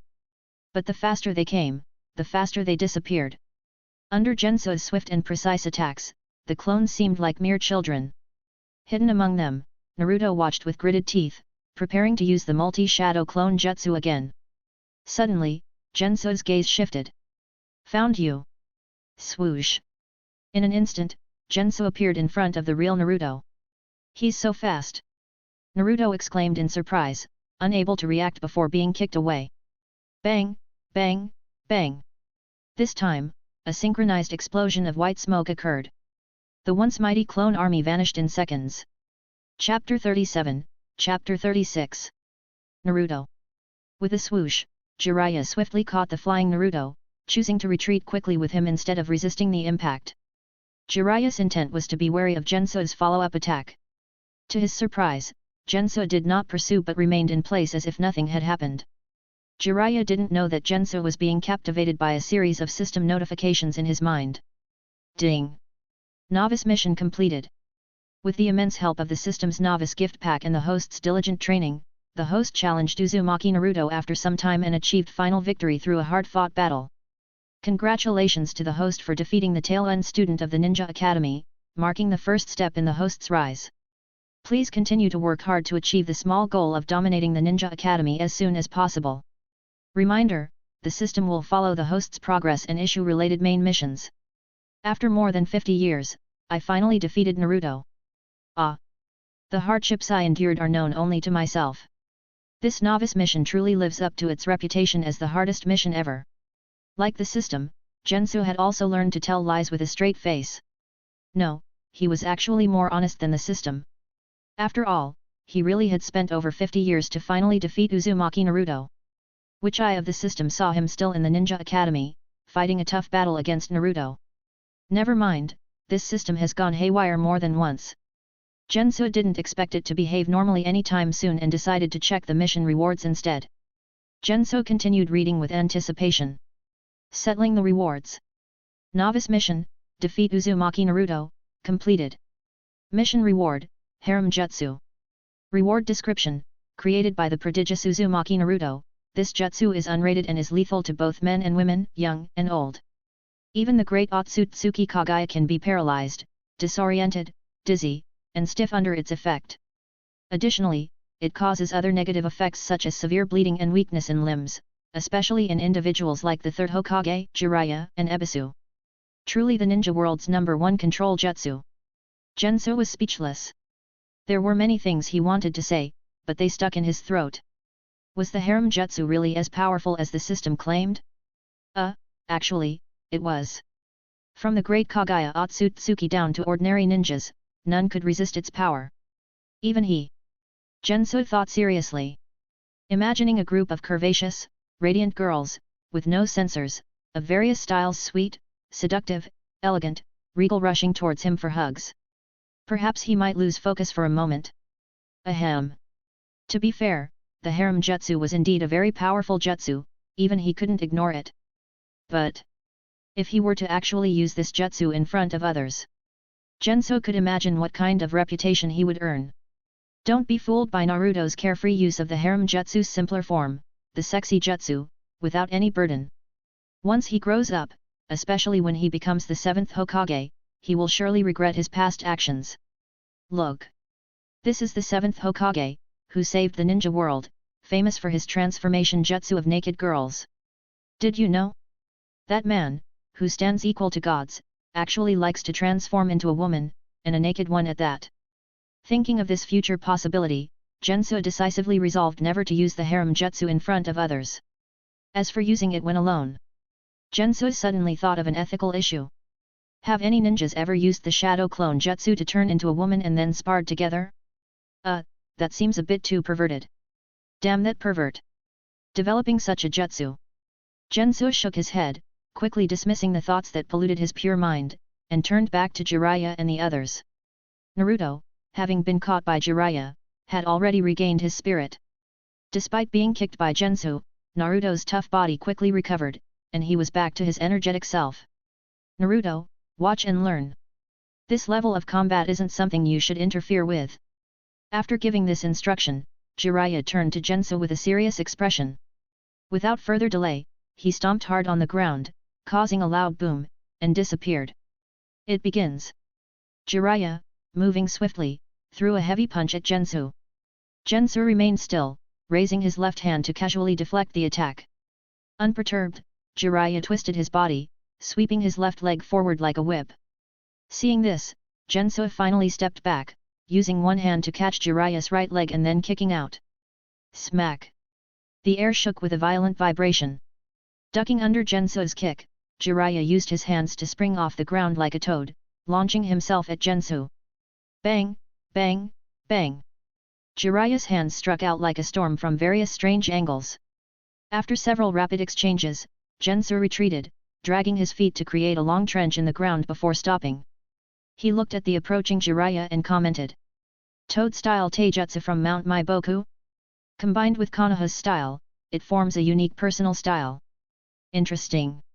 With his rich combat experience, Jenso immediately recognized Jiraiya's unique fighting style. However, this alone isn't enough. Jenso stomped his right foot, using the body flicker technique to charge at Jiraiya with a piercing sonic boom. More intense clashes ensued. To prevent unnecessary accidents due to Jenso's presence, Tsunade had only given Jiraiya a sleeping drug the night before, not something that would incapacitate him. In other words, apart from slight residual effects, Jiraiya could still exert his full strength. As expected of one of the Sunin. Jenso blocked Jiraiya's punch with his right hand, their eyes meeting as he remarked. Is that so? Unfortunately, I can't witness your true power, Jenso-senpai. Jiraiya exerted his strength, sending Jenso flying, and pursued him relentlessly. Even without full power, I can still hold you off, Jenso said calmly. Comparatively, his current Edo Tensei state was indeed weaker than Jiraiya, one of the Sunin. But his true goal wasn't to defeat Jiraiya. Maintaining the situation, delaying time, and preventing Jiraiya from leaving was still within his capabilities. After all, it wasn't he who was in a hurry. The question now was how important Tsunade was to them. Was the spirit transformation technique more important, or Tsunade? Compared to Orochimaru, Jenso had more confidence in this choice he had presented. Chapter 38, Chapter 37. Boom! Boom! The fierce battle continued to rage in the open space. Realizing Jenso's intentions, Jiraiya intensified his attacks. But against Jenso, whose chakra was nearly infinite and whose Edo Tensei body could repair itself instantly, it was all for naught. However, Jiraiya wasn't alone on the battlefield. Swoosh! Swoosh! Several poisoned senbon shot from the hidden mechanism on Shizune's wrist, flying swiftly towards Jenso. Though the movement was subtle, Jenso noticed it and twisted his body to avoid the senbon. Taking advantage of the opening, Jiraiya clapped his hands together, ninja art, needle Jizo. Jiraiya's white hair grew rapidly, thickening and wrapping around Jenso like a lion's mane, binding him completely from head to toe. Crack, crack, the massive white hair tightened with enough force to cut through metal, aiming to crush Jenso. Despite the cracks appearing on his Edo Tensei body, Jenso remained unperturbed, opening his mouth, lava release, melting apparition technique. A large amount of acidic fluid spewed from Jenso's mouth, easily corroding the needle Jizo wrapping around him, and surged towards Jiraiya and Shizune like a raging river. Troublesome. Jiraiya sighed, retreating while forming hand seals, earth release, swamp of the underworld. A vast brown swamp replaced the ground, meeting the incoming acid. With a sizzling sound, the swamp quickly shrank, but the acid also ceased its advance and dissipated. Boom! Another loud explosion sounded in the distance. Jiraiya frowned, looking at Jenso, whose damaged body was rapidly regenerating amidst flying paper scraps, and thought. Ordinary attacks are ineffective against the Edo Tensei body, only sealing techniques can completely restrain it. But against Jenso, even I can't resolve this quickly. The longer this drags on, what will happen to Tsunade? Jiraiya grew increasingly anxious. Understanding the situation, Shizune bit her lip and said, Jiraiya-sama, I'll hold him off. You go find Tsunade-sama. Shizune, you. Jiraiya looked deeply at Shizune. Seeing the determination on her face, Jiraiya, as a decisive ninja, didn't argue further. Naruto, we're leaving. Orochimaru and Kabuto's combination required his attention. Given Naruto's importance, Jiraiya naturally intended to take him along. Hey, making decisions without consulting me? Did you consider my opinion? Jenso, witnessing everything, spread his hands with a smile. The current scene reminded him of certain anime scenarios where a character sacrifices themselves to buy time for the protagonist. Only now, he was the villain. But he had to ask, do villains always play along so obediently? Do as you say without resistance? Jiraiya ignored Jenso's taunt, preparing to act. Jenso was about to intercept when a figure dashed towards him. Your opponent is me now. Shizune's lips parted, firing several poisoned needles at Jenso. Jenso paused, flicking his fingers in the air. With several crisp sounds, the needles fell to the ground. Seeing this, Shizune launched into close combat without hesitation. Girl, you're overestimating yourself. Jenso easily blocked Shizune's attacks, continuing, or perhaps, you're underestimating me. For Tsunade-sama. No matter how difficult, I will do it. Shizune's unwavering determination showed in her eyes. She opened her mouth again, ninja art, poison mist.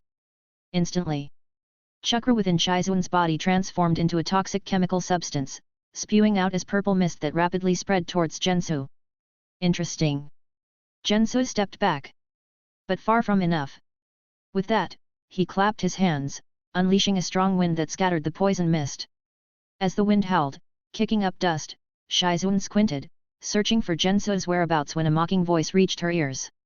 If making vows and chanting slogans like for so and so, I will do this or that could ensure success, then why train hard? Just spread the seeds randomly, and all enemies would be defeated. Behind her, Shizune's eyes narrowed, enveloping her hands in blue chakra like surgical scalpels, swinging fiercely behind her. The next second, not there. Seeing the empty space, Shizune's pupils contracted, instinctively preparing to retreat. But it was too late. Jenso appeared beside Shizune like a phantom. Train more. Boom. Shizune's body was sent flying like a cannonball towards Jiraiya. Sometimes, shouting slogans isn't enough. Jenso looked at Jiraiya, who hadn't gone far, and pointed, causing several lava release fireballs to rain down, forcing him to stop. Still not working. Jiraiya sighed, halting his steps. Naruto quickly ran to catch Shizune. Shizune-chan, are you okay? I'm fine. Shizune forced a nod, using her mystical palm technique to heal herself while apologizing to Jiraiya. I'm sorry, Jiraiya-sama. I'm too weak. Anyone else would find it hard too. I was too impulsive, took it for granted. Jiraiya admitted his mistake, looking at Jenso approaching them. He had hoped against hope. But now it seemed that failing to reach Tsunade in time might cost Shizune her life. Step. Step. Step. Jenso calmly walked up to the three, saying, "Hand over the spirit transformation technique, and I'll let you meet Tsunade." Before Jiraiya or Shizune could respond, Naruto angrily shouted, "You can't just take what others don't want to give. What kind of great predecessor are you?" Naruto didn't know what the spirit transformation technique was or Jenso's identity. But his simple values told him that taking things by force was wrong. "You're right." Jenso nodded in agreement with Naruto's rebuke. "Morally, what I'm doing is wrong. But when has this world ever truly followed morality? Kid, let me teach you a real lesson today. In this world, might always outweighs morality." Chapter 39, Chapter 38. To a child, the world is black and white. To an adult, the mix of grey surpasses both black and white combined. Morality? It's merely a guideline to regulate the thoughts of ordinary people. Look at those living in luxury, indulging in pleasures, the high and mighty nobles and daimyos. How many of them see ordinary people as their equals? Even in the great ninja villages, even in Kanoha, where the will of fire is often spoken, how many upheld morality on their path to rise? Asking such a question would only make them laugh. If possible, Jenso would love to live in a world where everyone is morally upright and saintly. But the true nature of the world is as it is, and he could only go with the flow. Is he supposed to start a revolution to change everything? Too exhausting. He had no interest in that. Besides, compared to being bound by a piece of paper that governs everyone, Jenso would rather be the master of that paper, not just a name within it. Such is human nature. Jenso openly admitted he was part of the mundane masses. And hearing Jenso's self-aware yet indifferent words, Naruto clenched his fists tightly. You. Lacking the experience to understand the true nature of society and humanity, Naruto was frustrated seeing Jenso's attitude of knowing his wrongs but not caring. In the end, he resorted to what he did best, the only way he knew. Multi-shadow clone jutsu. Bang! Bang!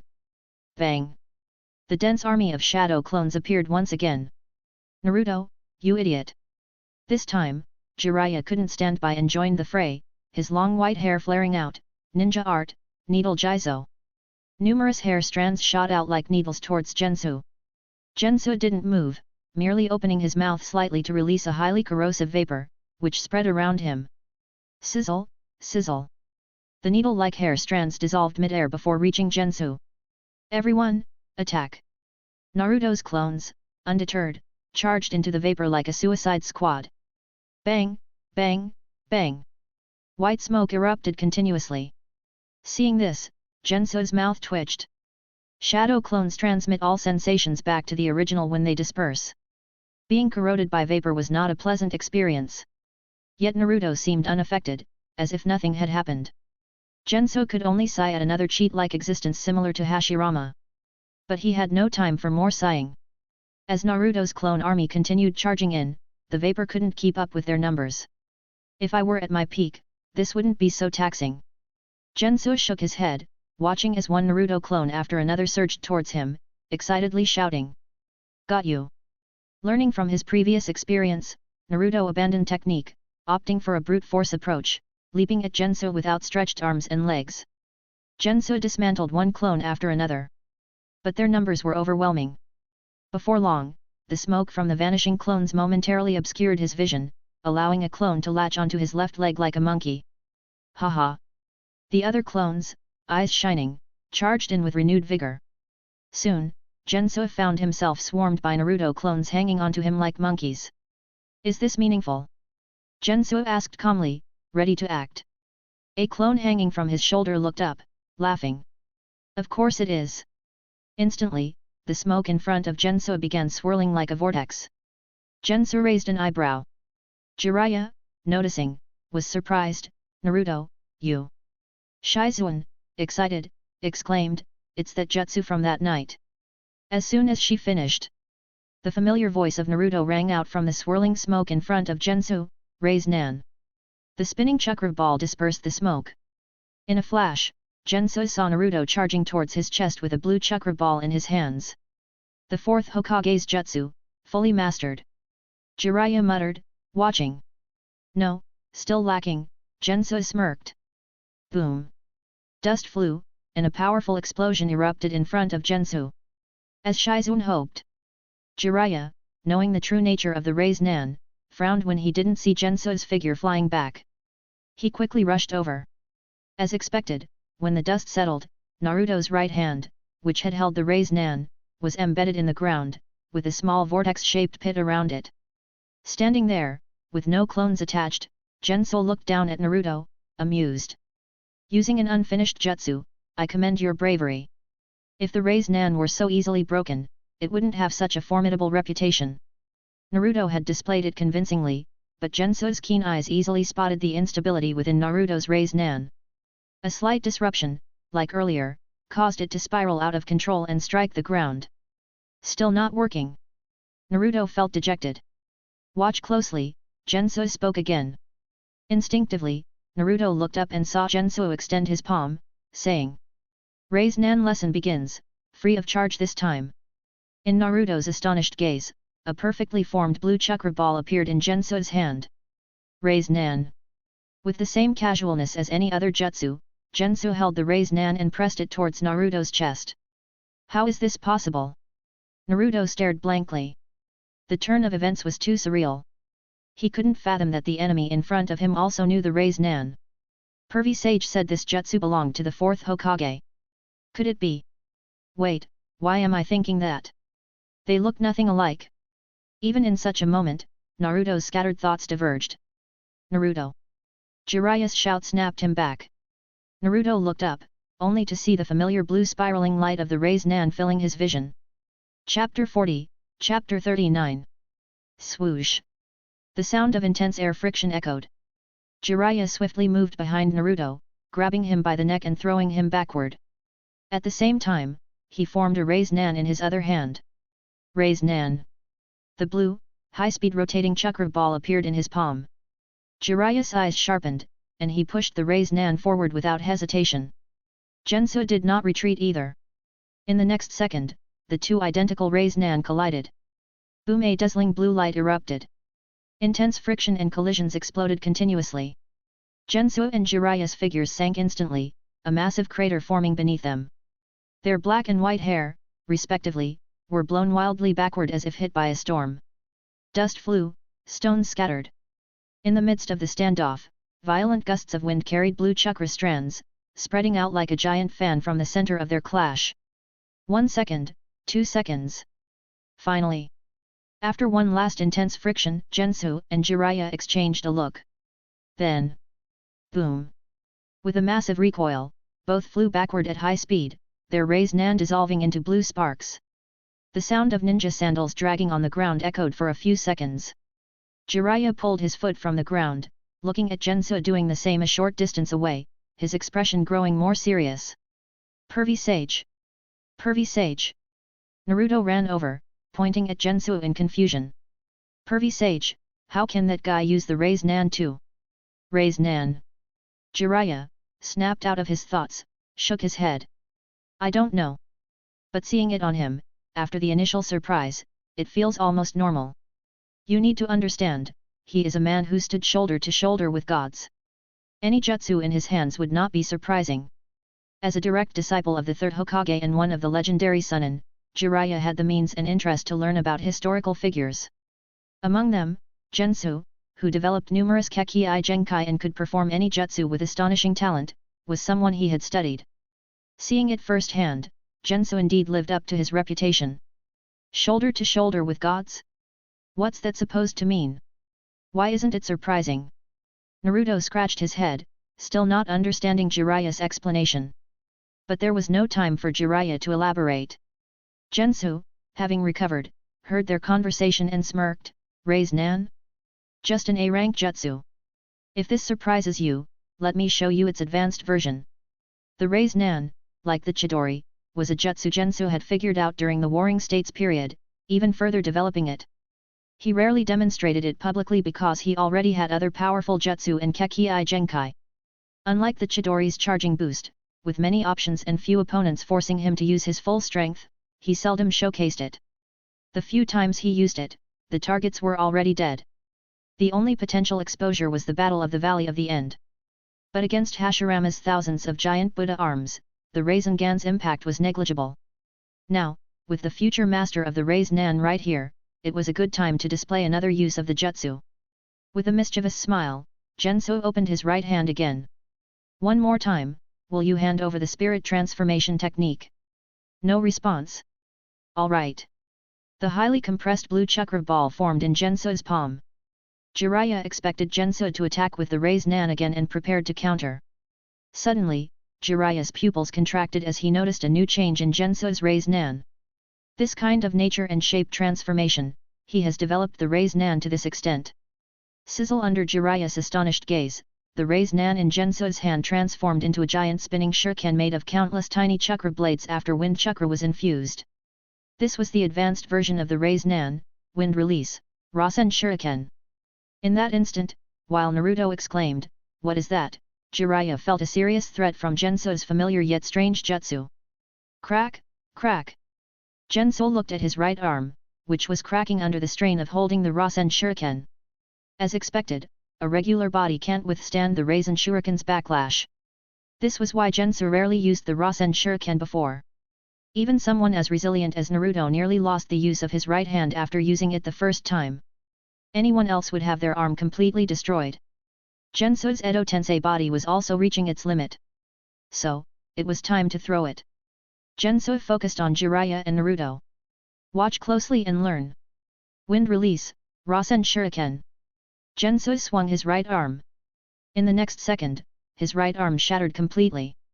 Carrying a terrifying aura, the Rasenshuriken, moving at lightning speed, flew towards Jiraiya and Naruto with a piercing sound as it tore through the air.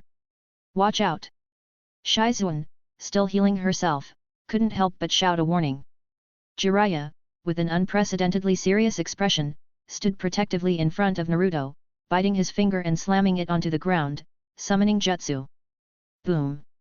A huge cloud of white smoke erupted. Before anyone could see what was inside, the rapidly spinning Rasenshuriken had already entered the smoke. It felt as if time had stopped. After a moment of silence, a blinding white light burst from within, dispersing the smoke and shooting into the sky. Immediately after, a massive explosion, loud enough to be heard by Tsunade, echoed. What happened over there? Tsunade, having just punched Kabuto away, couldn't help but turn and look towards the explosion. Orochimaru, also watching, narrowed his eyes as if he realized something and quickly signaled Kabuto. Kabuto understood. As Tsunade prepared to attack again, he pulled out a kunai and slashed his palm without hesitation.